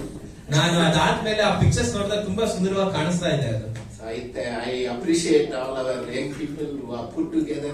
They have a new ideas. So I thank God. ಅವರಿಗಿರುವಂತ ಒಳ್ಳೆ ಜ್ಞಾನಕ್ಕಾಗಿ ನಾನು ದೇವರಿಗೆ ಸ್ತೋತ್ರ ಸಲ್ಲಿಸ್ತೇನೆ. ಮುಖ್ಯವಾಗಿ ಯೌವನಸ್ಥರಿಗೆ ದೇವರು ಕೊಟ್ಟಂತ ಜ್ಞಾನಕ್ಕಾಗಿ ನಾನು ದೇವರಿಗೆ ಸ್ತೋತ್ರ ಸಲ್ಲಿಸ್ತೇನೆ. Let's go to the word of God. ನಾವು ದೇವರ ವಾಕ್ಯಕ್ಕೆ ನಾವು ತೊಡಗಿಸಿಕೊಳ್ಳೋಣ. you have Bible, please turn your Bible to Psalms 92. ನಿಮ್ಮಲ್ಲಿ ಸತ್ಯವೇದ ಇರುವುದಾದ್ರೆ ನೀವು ಕೀರ್ತನೆಗಳು 92ಕ್ಕೆ ತಿರುಗಿಸಿಕೊಳ್ಳ್ರಿ. I love Psalms. I love Old Testament, but most importantly, I love Psalms and Proverbs. ನನಗೆ ಹಳೆ ಒಡಂಬಡಿಕೆ ಅಂದ್ರೆ ತುಂಬಾ ಇಷ್ಟ. ಅದರಲ್ಲೂ ಮುಖ್ಯವಾಗಿ ಕೀರ್ತನೆಗಳು, ಜ್ಞಾನೋಕ್ತಿ ಅಂದ್ರೆ ನನಗೆ ತುಂಬಾ ಇಷ್ಟ. Because Psalms and we call wisdom literature. ನಾವು ಜ್ಞಾನವನ್ನ ಉಂಟು ಮಾಡುವಂತ ಒಂದು ಪುಸ್ತಕ ಅಂತ ಕರೀತೀವಿ.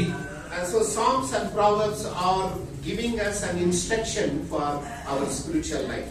ನಮ್ಮ ಆತ್ಮಿಕ ಜೀವಿತಕ್ಕೆ ಬೇಕಾದ ಮಾರ್ಗದರ್ಶನವನ್ನ ಕೀರ್ತನೆಗಳು ಮತ್ತು ಜ್ಞಾನೋಕ್ತಿಗಳು ನಮಗೆ ಕೊಡುತ್ತವೆ.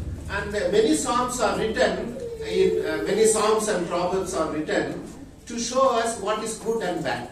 ಅನೇಕ ಕೀರ್ತನೆಗಳು ನಮಗೆ ಯಾವುದು ಒಳ್ಳೆಯದು ಕೆಟ್ಟದ್ದು ಅಂತ ತಿಳಿಸಿಕೊಡುವ ಪ್ರಕಾರ ಬರೆಯಲ್ಪಟ್ಟಿದೆ. Especially it tells us how a righteous man can flourish, how a bad man can defeat. ಇದು ಹೇಗೆ ತಿಳಿಸಿಕೊಡ್ತದೆ ಅಂದ್ರೆ ಒಬ್ಬ ನೀತಿವಂತನು ಹೇಗೆ ಬೆಳಿತಾನೆ, ಒಬ್ಬ ದುಷ್ಟನು ಹೇಗೆ ಕೊನೆಗಾಡ್ತಾನೆ ಅನ್ನೋದನ್ನ ತಿಳಿಸಿಕೊಡುತ್ತೆ. Not that God want to destroy bad people. ದೇವರು ದುಷ್ಟರನ್ನ ನಾಶ ಮಾಡಬೇಕು ಅಂತಲ್ಲ. Anything bad in our life can be called as an evil. ನಮ್ಮ ಜೀವಿತಗಳಿರುವಂತ ಯಾವುದೋ ಒಂದು ಕೆಟ್ಟದ್ದು ಅಥವಾ ದುಷ್ಟವಾದದ್ದು ಅದನ್ನ ನಾವು ದುಷ್ಟ ಅಂತ ಕರೀತೀವಿ. So it is a battle between the righteousness and the unrighteousness. ಅದು ಒಂದು ಯುದ್ಧವಾಗಿದೆ, ನೀತಿಗೂ ಅನೀತಿಗೂ. So therefore Psalms 92 is a psalm is written by David himself. ಕೀರ್ತನೆಗಳು 92 ದಾವೀದನೇ ಬರೆದಿರುವಂತ ಕೀರ್ತನೆ ಅದು. There are 150 psalms. There are many people who wrote these psalms. 150 ಕೀರ್ತನೆಗಳು ಅದನ್ನ ಅನೇಕ ಜನ ಬರೆದಿದ್ದಾರೆ. But there are some psalms written by David himself. ಆದರೆ ಹಲವು ಕೀರ್ತನೆಗಳನ್ನ ದಾವೀದನು ಮಾತ್ರ ಬರೆದಿದ್ದಾನೆ. So therefore 92 psalms also written by him. ಹಾಗಾಗಿ ಕೀರ್ತನೆಗಳು 92 ಕೂಡ ದಾವೀದನು ಬರೆದಿರುವಂತಹ. Whenever David writes psalms, he keeps in mind that how important it is to give our testimony to God, who is taking care of all our needs in our life. ದಾವೀದನು ಪ್ರತಿ ಸಲ ಕೀರ್ತನೆಗಳನ್ನ ಬರಿಬೇಕಾದ್ರೆ ನಮ್ಮನ್ನ ನೋಡ್ಕೊಳ್ತಿರುವಂತ ದೇವರಿಗೆ ನಾವು ಯಾವ ರೀತಿಯಾಗಿ ಸಾಕ್ಷಿ ಕೊಡಬೇಕು ಅನ್ನೋದನ್ನ ನೆನಪಿಸ್ಕೊಳ್ತಾನೆ ಇವಾಗ. Though he was a great king, but he kept in mind that my Lord is very important in my life. ಆತನು ಒಬ್ಬ ದೊಡ್ಡ ಅರಸನಾಗಿದ್ರೂ ಕೂಡ ನನ್ನ ದೇವರ ನನಗೆ ಪ್ರಾಮುಖ್ಯ ಅನ್ನುವಂತ ಅಂಶವನ್ನ ಆತನು ಯಾವಾಗಲೂ ನೆನಪಿನಲ್ಲಿ ಇಟ್ಕೊಳ್ತಿದ್ದ. If you read all the psalms written by David, ನೀವು ದಾವೀದನು ಬರೆದಿರುವಂತ ಎಲ್ಲ ಕೀರ್ತನೆಗಳನ್ನ ಓದುವುದಾದ್ರೆ, though he had many problems in his life, ಆತನ ಜೀವನದಲ್ಲಿ ಅನೇಕ ಸಮಸ್ಯೆಗಳಿದ್ದಾಗ್ಯೂ he did not seek God when he had a problem, but he was seeking God and giving him thanks whenever he had in happy and good and bad times. ಆತನು ಸರಿಯಾಗಿದ್ದಾಗಲೂ ಕೆಟ್ಟದಾಗಿದ್ದಾಗಲೂ ಸಂತೋಷವಾಗಿದ್ದಾಗಲೂ ದುಃಖವಾಗಿದ್ದಾಗಲೂ ಎಲ್ಲ ಸಮಯಗಳಲ್ಲಿ ದೇವರನ್ನ ಹುಡುಕ್ತಾ ಇದ್ದ, ದೇವರನ್ನ ಹೊಂದಿಕೊಳ್ಳುತ್ತಿದ್ದ. The depth of our spirituality can be measured only with how we are going to handle when we have problem in our life. ನಮ್ಮ ಆತ್ಮಿಕ ಜೀವಿತದ ಆಳ ನಮಗೆ ಅರ್ಥ ಆಗುವಂತದ್ದು ನಮ್ಮ ಪರಿಸ್ಥಿತಿಗಳು ಕೆಟ್ಟದಾಗಿದ್ದಾಗ ನಾವು ಹೇಗೆ ದೇವರೊಟ್ಟಿಗೆ ವರ್ತಿಸ್ತೀವಿ ಅನ್ನೋದ್ರ ಮೇಲೆ ಆಧಾರವಾಗಿದೆ. We seek God only when we have problems. ನಾವು ಯಾವಾಗ ನಮಗೆ ತೊಂದರೆಗಳಿರುತ್ತೋ, ಯಾವಾಗ ನಮಗೆ ಕಷ್ಟಗಳಿರುತ್ತೋ ಆಗ ಮಾತ್ರ ನಾವು ದೇವರ ಬಳಿಗೆ ಹೋಗ್ತಾ ಇದೀವಿ. There are many Christians that when they go through difficult time in their lives, they even question God. ಅನೇಕ ಕ್ರೈಸ್ತರು ತಮ್ಮ ಜೀವಿತಗಳಲ್ಲಿ ಒಂದು ಕಷ್ಟಕರವಾದ ಪರಿಸ್ಥಿತಿಗೆ ಹೋಗುವಾಗ ದೇವರನ್ನೇ ಪ್ರಶ್ನೆ ಮಾಡ್ತಾರೆ. I was listening to in a YouTube. I was listening to a lady in America, and she was a very great economist. She worked with a finance company. ನಾನು ಯೂಟ್ಯೂಬ್ ಅಲ್ಲಿ ಒಂದು ಸ್ತ್ರೀ ಮಾತಾಡೋದನ್ನ ಕೇಳಿಸ್ಕೊಳ್ತಾ ಇದ್ದೆ. ಆಕೆ ಅಮೆರಿಕದಲ್ಲಿ ಒಂದು ಅರ್ಥಶಾಸ್ತ್ರಜ್ಞೆ ಅಂತ ನಾವು ನೋಡ್ತೀವಿ. And she was so clever in her economic policies that she gave many options to the American financial situation. ಅಮೆರಿಕದಲ್ಲಿರುವಂತಹ ಆರ್ಥಿಕ ಸ್ಥಿತಿಗೆ ಹೇಗೆ ಅದನ್ನ ಬದಲಾಯಿಸಬಹುದು ಅನ್ನೋದಕ್ಕೆ ಅರ್ಥಶಾಸ್ತ್ರಜ್ಞ ಅನೇಕ ವಿಚಾರಗಳನ್ನ, ಅನೇಕ ವಿಚಾರಗಳನ್ನ ಹೇಳ್ತಿದ್ದು. She was also a daughter of a pastor. ಆಕೆ ಒಬ್ಬ ಸಭಾಪಾಲಕನ ಮಗಳು ಕೂಡ ಆಗಿದ್ದರು. But she said bye to her husband. He was going out from home. ಆಕೆ ತನ್ನ ಗಂಡ ಮನೆಯಿಂದ ಹೊರಗೆ ಎಲ್ಗೋ ಹೋಗ್ಬೇಕಾದ್ರೆ ಗಂಡನಿಗೆ ಬಾಯಿ ಹೇಳ್ತಾ ಇದ್ಲು. And he never came back. ಆ ಗಂಡ ತಿರ್ಗಾ ಪುನಃ ಮನೆಗೆ ಬರಲೇ ಇಲ್ಲ. Because he went few miles and then he met with accident, he died. ಸ್ವಲ್ಪ ದೂರ ಹೋದ್ಮೇಲೆ ಗಂಡನಿಗೆ ಒಂದು ಆಕ್ಸಿಡೆಂಟ್ ಆಗಿ ಅಲ್ಲೇ ತೀರೋದ. So from that time onward she gave up her faith in God. ಆ ಸಮಯದಿಂದ ಆಕೆ ದೇವರ ಮೇಲೆ ಇದ್ದ ನಂಬಿಕೆಯನ್ನು ಬಿಟ್ಟುಬಿಟ್ಲು. So she began to say that there is no God. If God is truly exists, He could have saved my husband. ಅಲ್ಲಿ ದೇವರೇ ಇಲ್ಲ, ದೇವರು ನಿಜವಾಗ್ಲೂ ಇರುವುದಾದ್ರೆ ನನ್ನ ಗಂಡನನ್ನ ರಕ್ಷಿಸ್ತಾ ಇದ್ರು ಅಂತ ಹೇಳಿ. So till today that she is not able to come out of it, she still blamed God for the crisis in her life. ಈ ದಿನದವರೆಗೂ ಆಕೆ ದೇವರನ್ನ ಬ್ಲೇಮ್ ಮಾಡ್ತಾನೆ ಇದ್ದಾಳೆ, ದೇವರಿಲ್ಲ ಅಂತ ಹೇಳ್ತಾನೆ ಇದ್ದಾಳೆ. We are sitting here on the last Sunday of this year. ನಾವು ಈ ಒಂದು ಈ ವರ್ಷದ ಕೊನೆಯ ಭಾನುವಾರದಲ್ಲಿ ನಾವು ಕುಳಿತಿದ್ದೀವಿ. We might come here with an attitude that I could have done this thing in my life. ನಾವು ಈ ವರ್ಷ ಪೂರ ನಾನು ಈ ರೀತಿಯಾಗಿ ಮಾಡಿರಬಹುದು ಅನ್ನುವಂತ ಒಂದು ಮನಸ್ಥಿತಿಯಿಂದ ನೀವು ಇಲ್ಲಿ ಬಂದು ಕುಳಿತಿದ್ದೀರಿ. This year has been a very difficult for me. ನೀವು ಅನೇಕರು ಅನ್ಕೊಳ್ತಾ ಇರಬಹುದು ಈ ವರ್ಷ ತುಂಬಾ ನನಗೆ ಕಠಿಣಕರವಾಗಿತ್ತು ಅಂತ. This year has been a very difficult financially for my family. ನಮ್ಮ ಜೀವಿತದ ಆರ್ಥಿಕ ಪರಿಸ್ಥಿತಿ, ನಮ್ಮ ಕುಟುಂಬದ ಆರ್ಥಿಕ ಪರಿಸ್ಥಿತಿ ತುಂಬಾ ಕೆಟ್ಟದಾಗಿತ್ತು ಅಂತ And some people might think that this year we went through many sickness in our home. ನೀವು ಅನ್ಕೊಂತಾ ಇರಬಹುದು ನಮ್ಮ ಕುಟುಂಬದಲ್ಲಿ ಈ ವರ್ಷ ಅನೇಕ ಅನಾರೋಗ್ಯಗಳಲ್ಲಿ ನಾವು ಹಾದು ಹೋದ್ವಿ ಅಂತ ಹೇಳಿ. So we could have done better, but this is how I hear that this year has been very bad. ನಾವು ಇನ್ನೂ ಚೆನ್ನಾಗಿ ಈ ಕಳೆದ ವರ್ಷವನ್ನು ನಾವು ಕಳೆಯಬಹುದಾಗಿತ್ತು, ಆದ್ರೆ ಈ ರೀತಿಯಾದ ಪರಿಸ್ಥಿತಿಗಳು ನಮಗೆ ಬಂದ್ಬಿಟ್ರು. Do you know that there was a king called David who was anointed by God himself? ನಿಮಗೆ ಗೊತ್ತಾ, ಒಬ್ಬ ದಾವೀದನಂತ ಅರಸನಿದ್ದ, ದೇವರಿಂದ ಅಭಿಷೇಕಿಸಲ್ಪಟ್ಟಂತ ಅರಸನು. After he became a king, he never when he had a chance to go to the palace. ಆತನ ಅರಸನಾಗಿದ್ದ ತಕ್ಷಣ ಅವನಿಗೆ ಅರಮನೆಗೆ ಹೋಗ್ಲಿಕ್ಕೆ ಯಾವುದೇ ರೀತಿಯಾದ ಅನುಕೂಲಗಳಿರಲಿಲ್ಲ. Because his life was under a threat, so he has to hide in your mountains, in your rocks, and he was going place to place without knowing where God is leading. ಆತನ ಪರಿಸ್ಥಿತಿ ಹೇಗಿತ್ತು ಅಂದ್ರೆ ಆತನ ಜೀವನ ಉಳಿಸಿಕೊಳ್ಳಲಿಕ್ಕಾಗಿ ಅಡವಿಗೆ ಹೋಗ್ಬೇಕಾಗಿತ್ತು, ಬಂಡೆಯ ಬಳಿ ಕೂತ್ಕೋಬೇಕಾಗಿತ್ತು, ಅನೇಕ ಸ್ಥಳದಿಂದ ಸ್ಥಳಕ್ಕೆ ಆತನು ಓಡಬೇಕಾಗಿತ್ತು. Before he was doing that, he was a great singer. ಅದಕ್ಕಿಂತ ಮುಂಚೆ ಆತನು ಒಳ್ಳೆಯ ಹಾಡುಗಾರನಾಗಿದ್ದ. He could have asked God, Lord, I was happy in the wilderness taking care of my sheep. ಆತನು ದೇವರಿಗೆ ಹೇಳಬಹುದಾಗಿತ್ತು, ದೇವರೇ ನಾನು ಕುರಿಗಳನ್ನು ಕಾಯ್ತಾ ಹಾಡನ್ನು ಹಾಡ್ತಾ ನಾನು ತುಂಬಾ ಚೆನ್ನಾಗಿದ್ದೆ. I did not desire this to become a king, but you made me as a king, but I am going to places to place, hiding myself to save my life. ಆತನು ದೇವರಿಗೆ ಹೇಳಬಹುದಾಗಿತ್ತು, ದೇವರೇ ನಾನು ಇದ್ದಂತ ಪರಿಸ್ಥಿತಿನೇ ಚೆನ್ನಾಗಿತ್ತು, ನೀನ್ ನನ್ನನ್ನು ಅಭಿಷೇಕಿಸಿ ರಾಜನ ಮಾಡ್ರಿ ಅಂತ ನಾನು ಕೇಳಿದ್ದ. ಈಗ ನನ್ನ ಪರಿಸ್ಥಿತಿ ನೋಡ್ರಿ, ನಾನು ಅಡವಿಯಿಂದ ಅಡವಿಗೆ, ಜಾಗದಿಂದ ಜಾಗಕ್ಕೆ ನಾನು ಓಡೋಗ್ತಾ ಇದ್ದೀನಿ. And during this time, the many songs David is written is when he was in a difficult time, sitting in a rock, under the rock, he wrote many songs praising God. ನೋಡ್ರಿ, ದಾವೀದನ ಈ ರೀತಿಯಾದ ಪರಿಸ್ಥಿತಿಯಲ್ಲಿ ಇರಬೇಕಾದ್ರೂ ಕೂಡ ಅಡವಿಯಲ್ಲಿ ಬಂಡೆಗಳ ಬಳಿಯಲ್ಲಿ ಕುಳಿತುಕೊಂಡು ದೇವರನ್ನ ಸ್ತುತಿಸ್ತಾ ಕೀರ್ತನೆಗಳನ್ನ ಬರೀತಾ ಇದ್ದ. We have 2 more days to close of this year. ನಮಗೆ ಈ ವರ್ಷವನ್ನ ಮುಗಿಸ್ಲಿಕ್ಕೆ 2 ದಿನಗಳಿದೆ. And this is the right time we go back to our home and say to God, sorry Lord that I have misunderstood you because of all the troubles I have gone through this year. ನಾವು ಈ ದಿನ ಮನೆಗೆ ಹೋಗಿ ನಾವು ದೇವರಿಗೆ ಹೇಳ್ಬೇಕು, ದೇವರೇ ನನ್ನನ್ನು ಕ್ಷಮಿಸಿರಿ, ನೀನ್ ನಡೆಸಿದಂತ ಹಾದಿಯನ್ನ ನಾನು ಸರಿಯಾಗಿ ಅರ್ಥ ಮಾಡ್ಕೊಂಡು. So as I am going to end 2024, I don't want to carry forward all the difficult times that I have went through in my life. 2024 ಮುಗಿಸುವಾಗ ನಾನು ಹಾದು ಬಂದಂತ ಎಲ್ಲ ಕಷ್ಟಕರವಾದ ವಿಷಯಗಳನ್ನ ನನ್ನೊಟ್ಟಿಗೆ 2025ಕ್ಕೆ ನಾನು ತೆಗೆದುಕೊಂಡು ಹೋಗೋದಿಲ್ಲ. David was saying that when I was in a great agony and trouble, God put a new song in my life. ದಾವೀದನು ಹೇಳ್ತಾನೆ, ನಾನು ಕಷ್ಟಕರವಾದ ಪರಿಸ್ಥಿತಿಯಲ್ಲಿದ್ದಾಗ ದೇವರು ನನ್ನ ಬಾಯಲ್ಲಿ ಹೊಸ ಕೀರ್ತನೆಯನ್ನ ಹಾಡಿಸಿದ್ದಾನೆ ಅಂತ. You might think that when we are going through trouble that God put a bad words in our life. ನಾವು ಅನ್ಕೊಂತೀವಲ್ಲ, ನಾವು ಕಷ್ಟಕರವಾದ ಪರಿಸ್ಥಿತಿಯಲ್ಲಿದ್ದಾಗ ದೇವರು ನನ್ನ ಬಾಯಲ್ಲಿ ಕೆಟ್ಟಕರವಾದ ಮಾತುಗಳನ್ನ ಆಡಿಸ್ತಾನೆ ಅಂತ ಹೇಳಿ. But here is the man who was appointed as a king, but he never had a chance to go to a palace. ಇಲ್ಲಿ ಒಬ್ಬ ಮನುಷ್ಯನಿದ್ದಾನೆ, ಅವನು ರಾಜನಾಗಿ ಅಭಿಷೇಕಿಸಲ್ಪಟ್ಟಿದ್ದಾಗ್ಯೂ ಅರಮನೆಗೆ ಹೋಗ್ಲಿಕ್ಕೆ ಆಗದೆ ಅಡವಿಯಲ್ಲಿ ಸುತ್ತಾ ಇದ್ದಾನೆ. Every moment in his life was a threat to his life. ಆತನ ಜೀವಿತದ ಪ್ರತಿಯೊಂದು ಹೆಜ್ಜೆಯೂ ಆತನಿಗೆ ಅಪಾಯಕರವಾದದ್ದೇ. At that time he wrote Psalms 92. ಆ ಸಮಯದಲ್ಲಿ ಆತನ ಕೀರ್ತನೆ 92 ಬರೀತಾ ಇದ್ದಾನೆ. Can someone read very slowly Psalms 92 1 to 1? ಯಾರಾದ್ರೂ ಒಬ್ರು ಕೀರ್ತನೆಗಳು 92 ಸ್ಪಷ್ಟವಾಗಿ ನಿಧಾನವಾಗಿ ಹೋಗ್ತೀರಾ? ನಿನ್ನನ್ನು ಕೊಂಡಾಡುವುದು, ಪರಾತ್ಪರನೇ ನಿನ್ನ ನಾಮವನ್ನು ಸಂಕೀರ್ತಿಸುವುದು ಯುಕ್ತವಾಗಿದೆ. ವೀಣಾಸ್ವರ ಮಂಡಲಗಳಿಂದಲೂ ಕಿನ್ನರಿಯ ಗಣಸ್ವರದಿಂದಲೂ ಒತ್ತಾಯಿಯಲ್ಲಿ ನಿನ್ನ ಪ್ರೇಮವನ್ನು, ರಾತ್ರಿಯಲ್ಲಿ ನಿನ್ನ ಸತ್ಯ ಸಂಗತಿಯನ್ನು ವರ್ಣಿಸುವುದು ಉಚಿತವಾಗಿದೆ. ಯೆಹೋವನೇ, ನಿನ್ನ ಕ್ರಿಯೆಗಳಿಂದ ನನ್ನನ್ನು ಸಂತೋಷಪಡಿಸಿದಿ.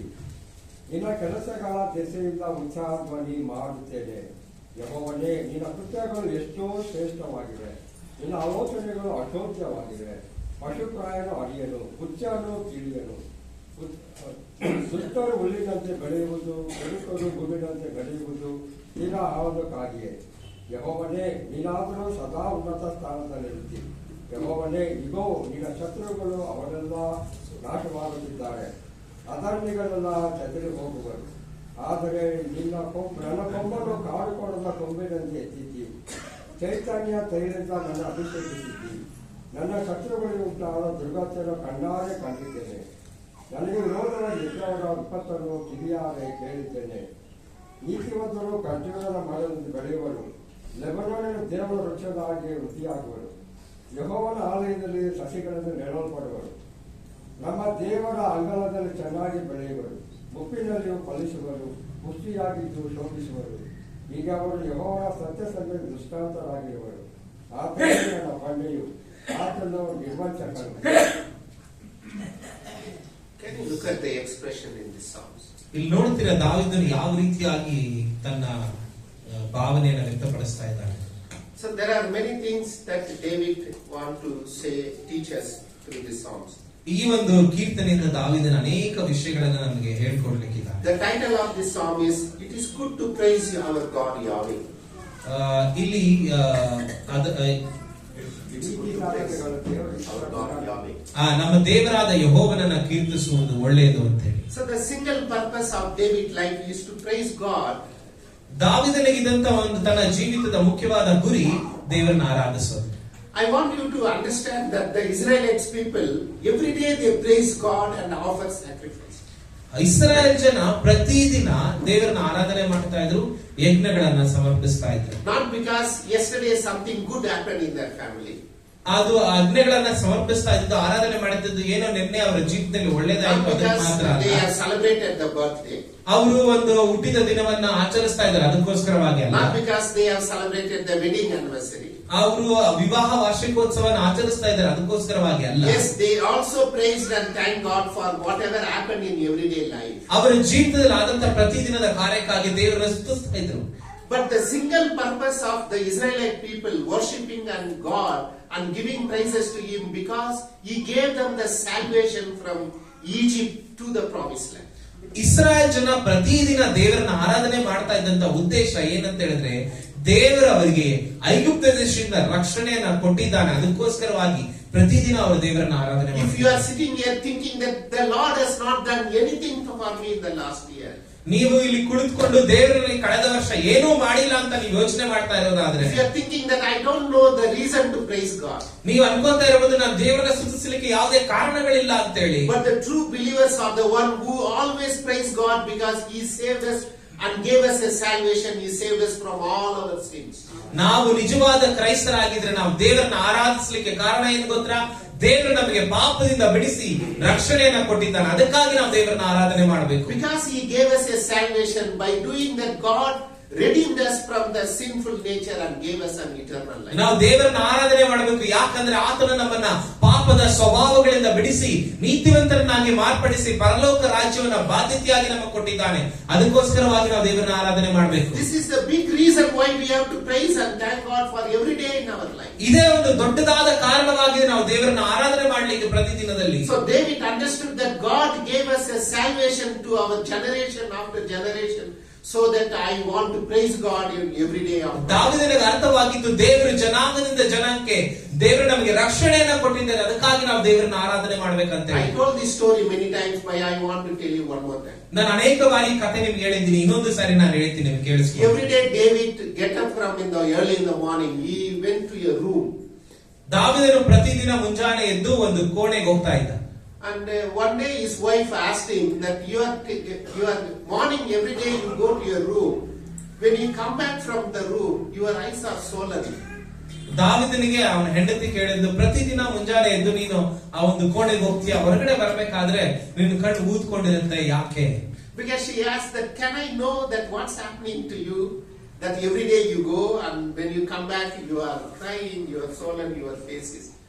So that ಆಕೆ ಕೇಳಿದ್ರೆ ನನಗೆ ನೀನ್ ತಿಳಿಸ್ಕೊಡ್ತೀಯ, ಯಾಕೆ ನೀನ್ ಪ್ರತಿದಿನ ಮುಂಜಾನೆ ಆ ಒಂದು ಕೋಣೆಗೆ ಹೋಗ್ತೀಯ, ಹೊರಗಡೆ ಬರ್ಬೇಕಾದ್ರೆ ನಿನ್ನ ಮುಖ ಹತ್ತಿರೋ ತರ ಇರುತ್ತೆ, ನಿನ್ನ ಕಣ್ಣು ಊದ್ಕೊಂಡಿರುತ್ತೆ. So the king told the queen that if you are willing to know what I am doing, you are welcome. ಆತನು ರಾಜ ರಾಣಿಗೆ ಹೇಳ್ದ, ನಾನು ಏನ್ ಮಾಡ್ತಾ ಇದ್ದೀನಿ ಆ ಕೋಣೆ ಒಳಗಡೆ ನಿನ್ಗೆ ಗೊತ್ತಾಗ್ಬೇಕಂದ್ರೆ ನೀನ್ ನನ್ನ ಜೊತೆ ಬಾ. And so she next day he decided to take her to the room. ಮರುದಿನ ದಾವೀದನು ತನ್ನ ರಾಣಿಯನ್ನ ತನ್ನ ಕೋಣೆ ಒಳಗೆ ಕರ್ಕೊಂಡು ಹೋಗ್ಲಿಕ್ಕೆ ಸಿದ್ಧನಾದ. She got very excited. ಆಕೆಗೆ ತುಂಬಾ ಒಂದು ಎಕ್ಸೈಟ್ಮೆಂಟ್ ಇತ್ತು. She was sleeping with a mixed feeling. ಆಕೆ ರಾತ್ರಿ ಮಲಗಬೇಕಾದ್ರೆ ಒಂದು ವಿಸ್ತೃತವಾದಂತ ಭಾವನೆಯಲ್ಲಿ ಮಲಗಿದ್ದಾಳೆ. Is my husband is going to reveal something that is going to shock my life? ಆಕೆ ಅನ್ಕೋತಾ ಇದ್ದು, ನನ್ನ ಗಂಡ ನನಗೇನಾದ್ರೂ ಒಂದು ಆಶ್ಚರ್ಯಕರವಾದ ಸಂಗತಿಯನ್ನು ಹೇಳ್ತಾನ? Will that be a good or bad? ಅದು ಒಳ್ಳೇದಾಗಿರುತ್ತಾ ಕೆಟ್ಟದಾಗಿರುತ್ತಾ? So she could not sleep the whole night. ಆಕೆ ಇಡೀ ರಾತ್ರಿ ಮಲಗ್ಲಿಕ್ಕೆ ಆಗ್ಲಿಲ್ಲ. She got up 3 o'clock and slept back. ಆಕೆ 3 ಗಂಟೆಗೆ ಎದ್ದು ತಿರ್ಗಾ ಮಲ್ಕೊಂಡ್ರು. 4 o'clock and slept back. 4 ಗಂಟೆಗೆ ಎದ್ದು ತಿರ್ಗಾ ಮಲ್ಕೊಂಡ್ರು. At about 5 o'clock she got ready, and even before the king was up from the bed, she stood by side of his bed and woke him up. ದಾವಿದನು ಎದ್ದೋಳಕ್ಕಿಂತ ಮುಂಚೆನೆ ಬೆಳಗ್ಗೆ 5 ಗಂಟೆಗೆ ಎದ್ದು ಶುಭ್ರವಾಗಿ ready ಆಗಿ ದಾವಿದನನ್ನ ಎಬ್ಬರಿಸ್ತಾ ಇದ್ದಾರೆ. David got up and got ready and took her to the room. ದಾವಿದನು ಎದ್ದು ರೆಡಿಯಾಗಿ ತನ್ನ ಕೋಣೆಗೆ ಕರ್ಕೊಂಡು ಹೋದ ರಾಣಿನ. He took her to one room which was not so attractive. ಆಕೆಯನ್ನ ಒಂದು ಕೋಣೆ ಒಳಗಡೆ ಕರ್ಕೊಂಡು ಹೋಗ್ತದೆ. ಆ ಕೋಣೆ ಅಷ್ಟೇನು ಒಂದು ಅಟ್ರಾಕ್ಟಿವ್ ಆಗಿಲ್ಲ. And as soon as she went inside the room, she saw few things. ಆಕೆ ಆ ಒಂದು ಕೋಣೆ ಒಳಗೆ ಹೋಗಿದ ತಕ್ಷಣ ಕೆಲವೊಂದು ವಸ್ತುಗಳನ್ನ ಆಕೆ ನೋಡಿದ್ಲು. There was a old torn slippers. ಅಲ್ಲಿ ಒಂದು ಹಳೇದಾಗಿ ಕಿತ್ತೋಗಿರುವಂತಹ ಒಂದು ಚಪ್ಪಲಿ ಇತ್ತು. And there were few stones. ಅಲ್ಲಿ ಕೆಲವೊಂದು ಕಲ್ಲುಗಳಿತ್ತು. Those were collected from the river Jordan. ಆ ಒಂದು ಯೋರ್ದಾನ್ ನದಿಯಲ್ಲಿ ತೆಗೆದುಕೊಂಡಂತ ಕೆಲವೊಂದು ಕಲ್ಲುಗಳು. There was a torn leather bag. ಅಲ್ಲಿ ಒಂದು ಹರಿದೋಗಿರುವಂತಹ ಒಂದು ಚರ್ಮದ ಒಂದು ಬ್ಯಾಗ್ ಇತ್ತು, ಚೀಲ ಇತ್ತು. And she also saw some musical instrument inside the room. ಆಕೆ ಅಲ್ಲಿ ಕೆಲವೊಂದು ವಾದ್ಯಗಳನ್ನ ನೋಡಿದ್ಲು. And those are the musical instrument he used when he was a shepherd boy in the wilderness. ಆ ಒಂದು ವಾದ್ಯಗಳು ಆತನು ಕುರುಬನಾಗಿದ್ದಾಗ ಕುರಿಗಳನ್ನ ಕಾಯ್ತಿರುವಾಗ ಆರಾಧನೆಗಾಗಿ ಉಪಯೋಗಿಸಿದಂತ ಕೆಲವೊಂದು ವಾದ್ಯಗಳು. And there were 2 sticks, one was called rod, one was called the strap. ಅಲ್ಲಿ 2 ರೀತಿಯಾದ ಒಂದು ಕೋಲುಗಳಿತ್ತು, ಒಂದು ಕೋಲು ಒಂದು ದೊಣ್ಣೆ ಇತ್ತು. And he showed her that, I come every day and kneel down and pray for these things. ನಾನು ಇಲ್ಲಿ ಪ್ರತಿದಿನ ಬಂದು ಇದನ್ನು ನೋಡ್ತಾ ನಾನು ಪ್ರಾರ್ಥನೆ ಮಾಡ್ತೀನಿ ಅಂತ ಹೇಳಿದ. And he told that, I come every day thanking God that I was a shepherd boy, but God brought me to this king's chamber to praise God every day in my life. ಆತನು ಹೇಳಿದ, ದೇವರು ನನ್ನನ್ನ ಕುರುಬನಾಗಿದ್ದರಿಂದ ಅರಸನನ್ನಾಗಿ ಮಾರ್ಪಡಿಸಿ ದೇವರನ್ನು ಸ್ತುತಿಸುವ ಹಾಗೆ ಮಾಡಿದ್ದಾನೆ. ಪ್ರತಿದಿನ ಬಂದು ನಾನು ದೇವರಿಗೆ ಇಲ್ಲಿ ಕೃತಜ್ಞತೆ ಹೇಳ್ತೀನಿ. And took one of the instrument and he started singing song. ಅಲ್ಲಿರುವಂತ ಒಂದು ವಾದ್ಯವನ್ನು ತೆಗೆದುಕೊಂಡು ದೇವರಿಗೆ ಕೃತಜ್ಞತಾ ಸ್ತುತಿಯನ್ನು ಹಾಡಲಿಕ್ಕೆ ಶುರು ಮಾಡಿದ. And this is the song he sang for her that day. ಈ ಒಂದು ಕೀರ್ತನೆಯನ್ನ ಆತನು ಅವತ್ತು ಆ ರಾಣಿಯ ಮುಂದೆ ಹಾಡಿದ್ದು. The Lord is my shepherd, I shall not be want. ದೇವರಿಗೆ ಹೋಗನು ನನಗೆ ಕುರುಬನು, ಕೊರತೆ ಪಡೆನು. And he leads me to the beside still waters. ಆತನು ಶಾಂತವಾದ ನೀರುಗಳ ಬಳಿಯಲ್ಲಿ ನನ್ನನ್ನು ಬರಮಾಡ್ತಾನೆ. He poured oil on my head and he anointed me in front of my head. ನನ್ನ ತಲೆಗೆ ತೈಲವನ್ನು ಹಚ್ಚಿಸಿ ನನ್ನನ್ನು ಅಭಿಷೇಕಿಸಿದ್ದಾನೆ ಅಂತ. And then he knelt down and praised God that, Lord, I give you thanks because you gave your salvation to my life. ಆತನು ಮೊಣಕಾಲೂರಿ ದೇವರಿಗೆ ಹೇಳ್ತಾನೆ, ದೇವರೇ ನೀವು ನಮಗೆ ರಕ್ಷಣೆಯನ್ನ ಕೊಟ್ಟಿದ್ದಕ್ಕಾಗಿ ನಿಮಗೆ ಕೃತಜ್ಞತೆಗಳು ಅಂತ. All that is there in the kingdom is not giving pleasure in my life.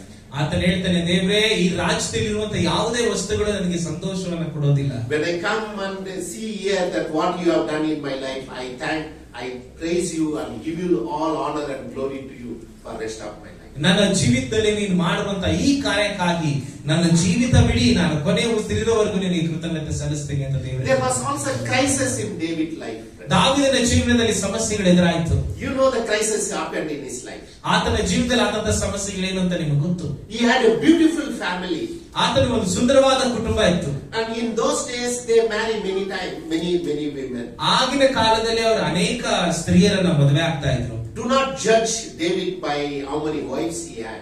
ದಾವಿದನನ್ನ ಖಂಡಿಸಬೇಡ್ರಿ ನೀವು, ಆತನಿಗೆ ಅನೇಕ ಪತ್ನಿಯರಿದ್ರು ಅಂತೇಳಿ. We have in the history of mankind, we have crossed through many historical and social events.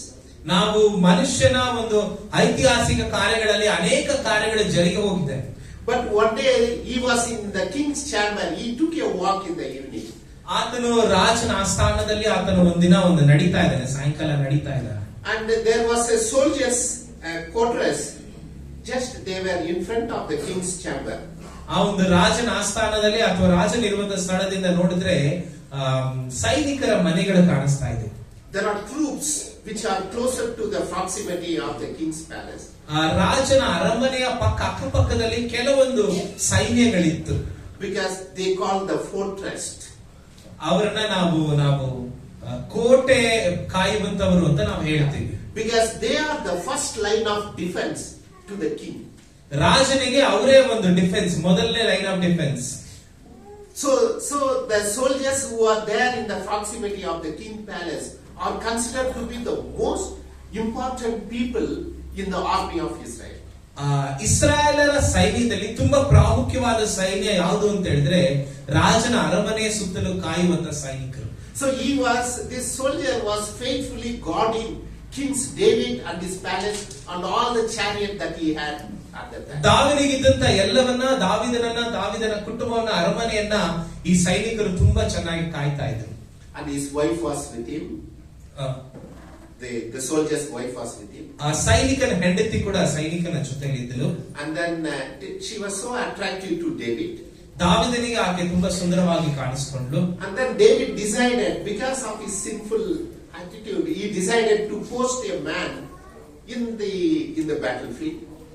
ದಾವೀದನಿಗಿರುವಂತ ಒಂದು ಪಾಪ ಸ್ವಭಾವವನ್ನ ಆತನು ನಾವು ನೋಡ್ತೇವೆ. ಅವನೇನ್ ಮಾಡ್ತಾನೆ, ಆ ಸೈನಿಕನನ್ನ ಯುದ್ಧ ಭೂಮಿಯಲ್ಲಿ ಯುದ್ಧ ಮಾಡಲಿಕ್ಕೋಸ್ಕರವಾಗಿ ಕಳಿಸ್ತಾ ಇದ್ದ. And for your information, that the Israel army had a set of rules like we have in the Indian army. ನಮ್ಮ ಭಾರತೀಯ ಸೈನ್ಯದಲ್ಲಿ ಇರುವ ಹಾಗೇನೆ ಇಸ್ರಾಯೇಲ್ ಸೈನ್ಯದಲ್ಲಿ ಕೂಡ ಕೆಲವೊಂದು ರೂಲ್ಸ್ ಇತ್ತು. You can't post a soldier all of a sudden to the battlefield. ಯಾವುದೋ ಒಬ್ಬ ಆ ಒಂದು ಅರಮನೆಯ ಸುತ್ತಲಿರುವಂತಹ ಒಬ್ಬ ಅರಮನೆಯನ್ನು ಕಾಯುವಂತ ಒಬ್ಬ ಸೈನಿಕನಿಗೆ ನೀವು ಒಂದೇ ಸರಿ ತೆಗೆದುಕೊಂಡು ಹೋಗಿ ಯುದ್ಧ ಭೂಮಿಯಲ್ಲಿ ಹಾಕ್ಲಿಕ್ಕೆ ಆಗಲ್ಲ. And secondly, you cannot kill your own soldier. ಎರಡನೇದಾಗಿ ನಿನ್ನ ಸೈನಿಕನನ್ನೇ ನೀನು ಸಾಯಿಸುವ ಹಾಗಿಲ್ಲ. Can you?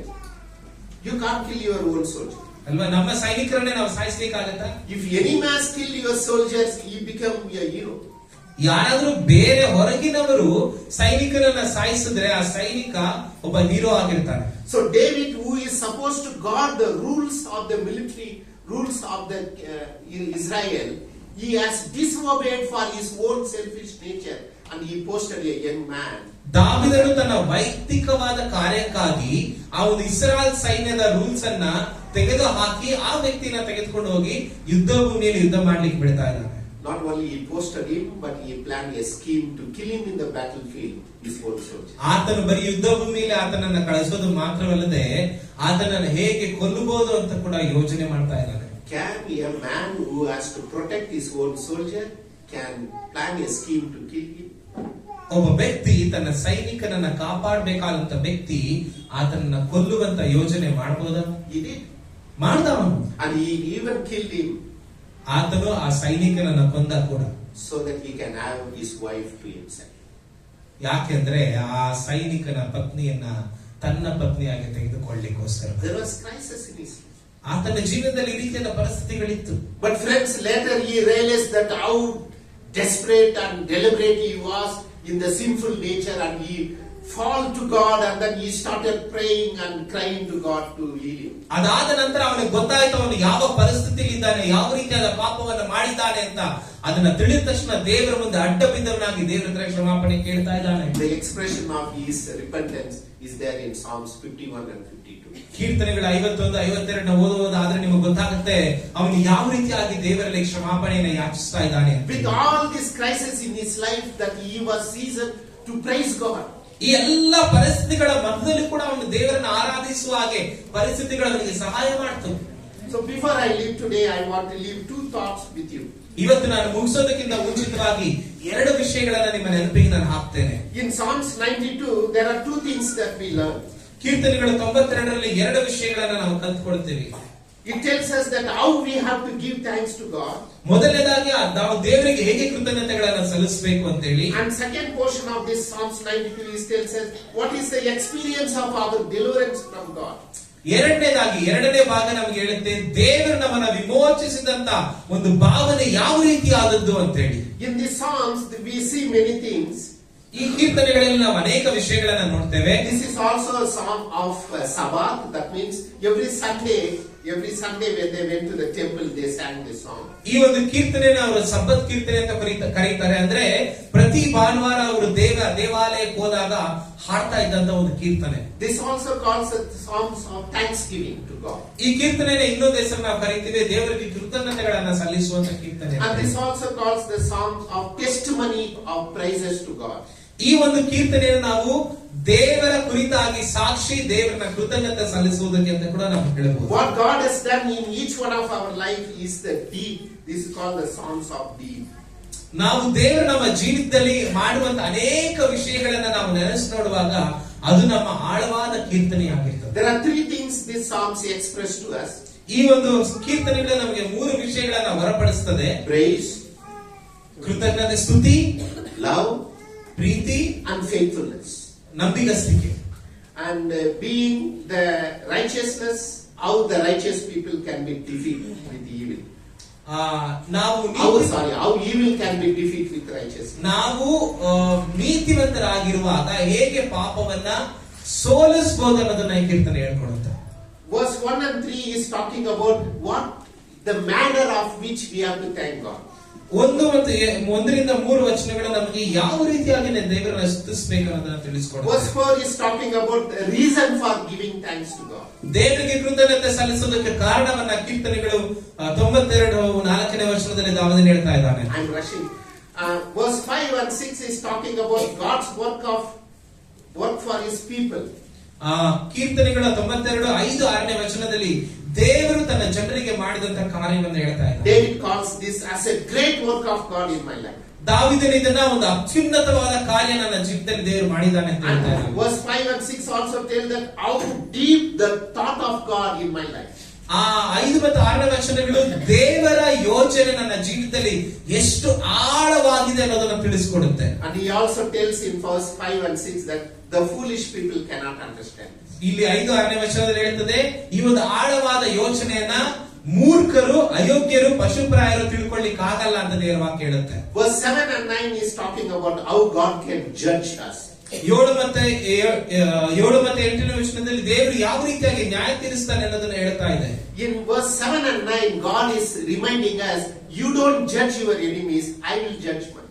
ಇಲ್ಲಿ ದಾವೀದನು 7ರಿಂದ 9ನೇ ವಚನದಲ್ಲಿ ಹೇಳ್ತಾನೆ ನೀವು ನಿಮ್ಮ ವೈರಿಗಳಿಗೆ ನ್ಯಾಯ ತೀರಿಸಬೇಡ್ರಿ, ದೇವರು ನ್ಯಾಯ ತೀರಿಸ್ತಾರೆ ಅಂತ ಹೇಳಿ. Because pastor asked us to read Hebrew chapter 12 this morning. ಸಹಪಾಲಕರು ನಮಗೆ ಇಬ್ರಿಯರಿಗೆ ಬರೆದ ಪತ್ರಿಕೆ 12ನೇ ಅಧ್ಯಾಯವನ್ನು ಓದಲಿಕ್ಕೆ ಹೇಳಿದ್ರು. In that chapter it tells that you feed your enemies if they are hungry. ನಿಮ್ಮ ವೈರಿಗಳು ಹಸಿದಿದ್ದರೆ ಅವರು ಊಟಕ್ಕಿಡ್ರಿ ಅಂತ ದೇವರ ವಾಕ್ಯ ಹೇಳುತ್ತೆ. So this is an extension of Psalms 92 in Hebrew chapter 12. ಕೀರ್ತನೆಗಳು 92ರಲ್ಲಿ ವಚನ ಬರೆದಿದೆಯಲ್ಲ ಆ ವಚನದ ಮುಂದುವರಿದ ಭಾಗನೇ ಇಬ್ರಿಯರಲ್ಲಿ ಬರೆಯಲ್ಪಟ್ಟಿದೆ. God is telling to David that you don't judge your enemies, I will judge. ದೇವರು ದಾವೀದನಿಗೆ ಹೇಳ್ತಿದ್ರೆ ನೀನು ನಿನ್ನ ವೈರಿಗಳಿಗೆ ನ್ಯಾಯ ತೀರಿಸಬೇಡ, ನಾನು ನ್ಯಾಯ ತೀರಿಸ್ತೀನಿ ಅಂತ. So therefore when Saul came and he had opportunity to kill him, he reminded this word that you don't judge him, I will judge him. ಸೌಲನು ದಾವೀದನ ಕೈಗೆ ಸಿಕ್ಕಾಕೊಂಡಾಗ ದಾವೀದನು ಸೌಲನನ್ನ ಕೊಲ್ಲಬಹುದಾದಂತ ಪರಿಸ್ಥಿತಿಯಲ್ಲಿ ಇದ್ದಾಗ ದೇವರು ಹೇಳಿದ್ರು ನಿನ್ನ ವೈರಿಗೆ ನೀನ್ ನ್ಯಾಯ ತೀರಿಸಬೇಡ, ನಾನ್ ನ್ಯಾಯವನ್ನು ತೀರಿಸ್ತೀನಿ ಅಂತ. The final thing is the experience of deliverance. ಅದಾದ ಮೇಲೆ ಕೊನೆಯದಾಗಿ ನಾವು ನೋಡ್ತೇವೆ ದೇವರ ವಿಮೋಚನೆ ಅಂತ ಹೇಳಿ. We see this in verse 10 and 11. 10-11ನೇ ವಚನದಲ್ಲಿ ಇದನ್ನು ನಾವು ನೋಡ್ತೇವೆ. So he said that how God anoint him in the midst of the foolish people. ಅವನು ಮೂರ್ಖರ ಮಧ್ಯದಲ್ಲಿ ದೇವರು ಹೇಗೆ ಆತನನ್ನು ಅಭಿಷೇಕಿಸಿದನು ಅನ್ನೋದನ್ನ ಇಲ್ಲಿ ದೇವರ ವಾಕ್ಯ ತಿಳಿಸುತ್ತೆ. And also David tells that how the eyes of the Lord can see the enemy in my life. ದೇವರ ಕಣ್ಣುಗಳು ಹೇಗೆ ದುಷ್ಟನನ್ನ ನೋಡ್ತದೆ ಅನ್ನೋದನ್ನ ತಿಳಿಸಿಕೊಡ್ತಾ ಇದ್ದಾನೆ. And the Psalms also tells that how God can flourish the righteous people. ಈ ಕೀರ್ತನೆಗಳು ಹೇಗೆ ನೀತಿವಂತರು ವೃದ್ಧಿ ಆಗ್ತಾರೆ ಅಂತ ಕೂಡ ಹೇಳ್ಪಟ್ಟಿದೆ. So to do that he tells that how a tree planted in Lebanon. Lebanon ಅನ್ನುವಂತ ಒಂದು ಪ್ರದೇಶದಲ್ಲಿ ಒಂದು ಮರ ನಾಟಲ್ಪಟ್ಟ ಅದು ಯಾವ ರೀತಿ ಆಗಿರುತ್ತೆ ಅಂತ ಹೇಳಿ. I had a chance to see some of the plants in Lebanon. Lebanon ಅಲ್ಲಿ ಇರುವಂತಹ ಕೆಲವೊಂದು ಮರ ಗಿಡಗಳನ್ನ ನೋಡ್ಲಿಕ್ಕೆ ದೇವರು ನನಗೆ ಸಹಾಯ. There are some palm trees planted in the bank of the river. ಅಲ್ಲಿ ಒಂದು ನದಿಯ ಪಕ್ಕದಲ್ಲಿ ಕೆಲವೊಂದು ಮರಗಳು ನಾಟಲ್ಪಟ್ಟಿತ್ತು. And those tree is capable of taking the water from the river.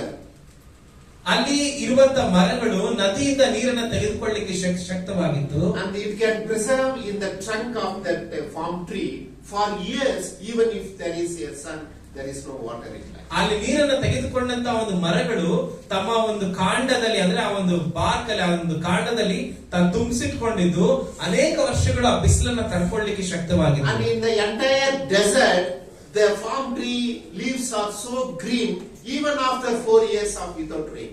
ಅಲ್ಲಿರುವಂತ ಒಂದು ಮರುಭೂಮಿಯಲ್ಲಿ ಕೂಡ ಅಲ್ಲಿರುವಂತ ಮರಗಳು ಆ ಮರ ಮುಖ್ಯವಾಗಿ ಇವನ್ ಆ ಬಿಸಿಲಲ್ಲಿ ಕೂಡ ಅದರ ಎಲೆಗಳು ತುಂಬಾ ಹಸಿರಾಗಿರೋದನ್ನ ನಾನು ಕಾಣ್ತಾ ಇದ್ದೆ. So David is comparing that if we are with God and God, this is the way God bless the righteous people. ದೇವರೊಟ್ಟಿಗೆ ದೇವರ ಯೋಜನೆಯಲ್ಲಿ ನಾವು ಇರೋದಾದ್ರೆ, ನೀತಿವಂತರಾಗಿ ನಾವು ಇರೋದಾದ್ರೆ ಈ ರೀತಿಯಾಗಿ ದೇವರು ನಮ್ಮನ್ನು ಆಶೀರ್ವದಿಸ್ತಾರೆ ಅಂತ ದಾವೀದನಲ್ಲಿ ಬರೀತಾ ಇದ್ದಾನೆ. So let's do one thing before we close. Let's all read together Psalms 92. ನಾವೆಲ್ಲರೂ ಜೊತೆಯಲ್ಲಿ ಸೇರಿ ಕೀರ್ತನೆಗಳ 92 ನಾವು ಓದೋಣ. ಕೀರ್ತನೆಗಳ 92 ಮೊದಲನೇ ವಚನದಿಂದ ನನ್ನೊಟ್ಟಿಗೆ ಸೇರಿ ಎಲ್ಲರೂ ಸ್ಪಷ್ಟವಾಗಿ ನಿಧಾನವಾಗಿ ಓದೋಣ. ಯೆಹೋವನೇ, ನಿನ್ನನ್ನು ಕೊಂಡಾಡುವುದು, ಪರಾತ್ಪರನೇ ನಿನ್ನ ನಾಮವನ್ನು ಸಂಕೀರ್ತಿಸುವುದು ಯುಕ್ತವಾಗಿದೆ. ವೀಣ ಸ್ವರಮಂಡಲಗಳಿಂದಲೂ ಕಿನ್ನರಿ ಘನ ಸ್ವರಗಳಿಂದಲೂ ಹೊತ್ತಾರಿಯಲ್ಲಿ ನಿನ್ನ ಪ್ರೇಮವನ್ನು, ರಾತ್ರಿಯಲ್ಲಿ ನಿನ್ನ ಸತ್ಯತೆಯನ್ನು ವರ್ಣಿಸುವುದು ಉಚಿತವಾಗಿದೆ. ಯೆಹೋವನೇ, ನಿನ್ನ ಕ್ರಿಯೆಗಳಿಂದ ನನ್ನನ್ನು ಸಂತೋಷಪಡಿಸಿದ್ದಿ. ನಿನ್ನ ಕೆಲಸಗಳ ದೆಸೆಯಿಂದ ಉತ್ಸಾಹಧ್ವನಿ ಮಾಡುತ್ತೇನೆ. ಯೆಹೋವನೇ, ನಿನ್ನ ಕೃತ್ಯಗಳು ಎಷ್ಟೋ ಶ್ರೇಷ್ಠವಾಗಿವೆ. ನಿನ್ನ ಆಲೋಚನೆಗಳು ಅಶ್ರೋತ್ಯವಾಗಿವೆ. ಪಶುಪ್ರಾಯನು ಅರಿಯನು, ಹುಚ್ಚನು ತಿಳಿಯನು. ದುಷ್ಟನು ಹುಲ್ಲಿನಂತೆ ಬೆಳೆಯುವುದು, ಕೆಡುಕರು ಹೂವಿನಂತೆ ಮೆರೆಯುವುದು ತೀರಾ ಹಾಳಾಗುವುದಕ್ಕಾಗಿಯೇ. ಯೆಹೋವನೇ, ನೀನಾದರೂ ಸದಾ ಉನ್ನತ ಸ್ಥಾನದಲ್ಲಿರುತ್ತಿ. ಯೆಹೋವನೇ, ಈಗೋ ನಿನ್ನ ಶತ್ರುಗಳು ಅವರೆಲ್ಲ ನಾಶವಾಗುತ್ತಿದ್ದಾರೆ. ಅಧರ್ಮಿಗಳೆಲ್ಲ ಚದುರಿ ಹೋಗುವರು. ಆದರೆ ನನ್ನ ಕೊಂಬನ್ನು ಕಾಡುಕೋಣದ ಕೊಂಬಿನಂತೆ ಎತ್ತಿದ್ದಿ. ಚೈತನ್ಯ ಧೈರ್ಯದಿಂದ ನನ್ನನ್ನು ಅಭಿಷೇಕಿಸಿದ್ದಿ. ನಿನ್ನ ಶತ್ರುಗಳಿಗೆ ದುರ್ಗತಿಯನ್ನು ಕಣ್ಣಾರೆ ಕಂಡಿದ್ದೇನೆ. ನನಗೆ ವಿರೋಧವಾಗಿ ಎದ್ದವರ ವಿಪತ್ತನ್ನು ಕಿವಿಯಾರೆ ಕೇಳಿದ್ದೇನೆ. ನೀತಿವಂತರು ಖರ್ಜೂರ ಮರದಂತೆ ಬೆಳೆಯುವುದು, ಲೆಬನೋನಿನ ದೇವದಾರ ವೃಕ್ಷದ ಹಾಗೆ ವೃದ್ಧಿಯಾಗುವುದು. ಯೆಹೋವನ ಆಲಯದಲ್ಲಿ ಸಸಿಗಳಂತೆ ನಡೆಯಲ್ಪಡುವರು. ನಮ್ಮ ದೇವರ ಅಂಗಳಗಳಲ್ಲಿ ಚೆನ್ನಾಗಿ ಬೆಳೆಯುವರು. ಮುಬ್ಬಿನಲ್ಲಿಯೂ ಫಲಿಸುವರು. ಪುಷ್ಟಿಯಾಗಿದ್ದು ಶೋಭಿಸುವರು. ಹೀಗೆ ಅವರು ಯೆಹೋವನ ಸತ್ಯಸಂಧತೆಗೆ ದೃಷ್ಟಾಂತವಾಗಿರುವರು. ಆತನೇ ನನ್ನ ಬಂಡೆಯು, ಆತನು ನಿರ್ವಂಚಕನು. Lord, we give you thanks for speaking to us this morning. ದೇವರೇ, ಈ ದಿನ ಬೆಳಗ್ಗೆ ನಮ್ಮೊತ್ತಿಗೆ ಮಾತನಾಡಿದ್ದಕ್ಕಾಗಿ ನಿಮಗೆ ಕೃತಜ್ಞತೆ ಸಲ್ಲಿಸ್ತೇವೆ. Lord, scripture is our daily bread. ದೇವರೇ, ನಿನ್ನ ವಾಕ್ಯವು ನಮ್ಮ ಪ್ರತಿದಿನದ ಆಹಾರ. We thank God for David and his testimony. ದೇವರೇ, ದಾವೀದನಿಗೂ ಆತನ ಸಾಕ್ಷಿಗೂ ನಮ್ಮ ಕೃತಜ್ಞತೆ Even today ಸಲ್ಲಿಸ್ತೇವೆ. on the last Sunday of this year, ದೇವರೇ, ಈ ದಿನ ಒಂದು ಈ ವರ್ಷದ ಕೊನೆಯ ಭಾನುವಾರದಲ್ಲಿ ಕೂಡ we sit here, Lord, thanking you for all that you have done for each one of us. ದೇವರು ನೀನು ಮಾಡುವಂತ ಎಲ್ಲ ಕಾರ್ಯಗಳಿಗಾಗಿ ನಾವು ವೈಯಕ್ತಿಕವಾಗಿ ನಿನಗೆ ಕೃತಜ್ಞತೆಗಳನ್ನು We ಸಲ್ಲಿಸ್ತೇವೆ. join in singing praises to you with David this morning to give you praise for what you have done in our life. ಈ ದಿನ ಬೆಳಗಿನ ಜಾವದಲ್ಲಿ ಕೀರ್ತನೆಗಳಿಂದಲೂ ಹಾಡುಗಳಿಂದಲೂ ದಾವೀದನೊಟ್ಟಿಗೆ ನಿನಗೆ ಕೃತಜ್ಞತೆಗಳನ್ನು ಸಲ್ಲಿಸುತ್ತೇವೆ. ಆಮೆನ್.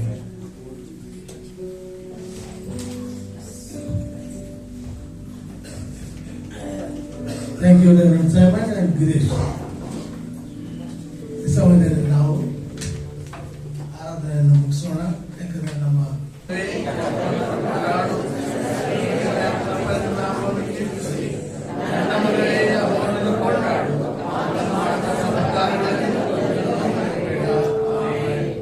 ನಮ್ಮ ಕರ್ತನಾದ ಯೇಸು ಕ್ರಿಸ್ತರ ಕೃಪೆಯು, ತಂದೆಯಾದ ದೇವರ ಪ್ರೀತಿಯು, ಪವಿತ್ರ ಆತ್ಮರ ಅನ್ಯೋನ್ಯತೆ ಸಹವಾಸವು ಎಂದೆಂದಿಗೂ ನಮ್ಮೆಲ್ಲರ ಸಂಗಡ ಸದಾ ಇರಲಿ ಸ್ವಾಮಿ. Hallelujah. Let joy of Jesus Christ stay with us all the time. Amen.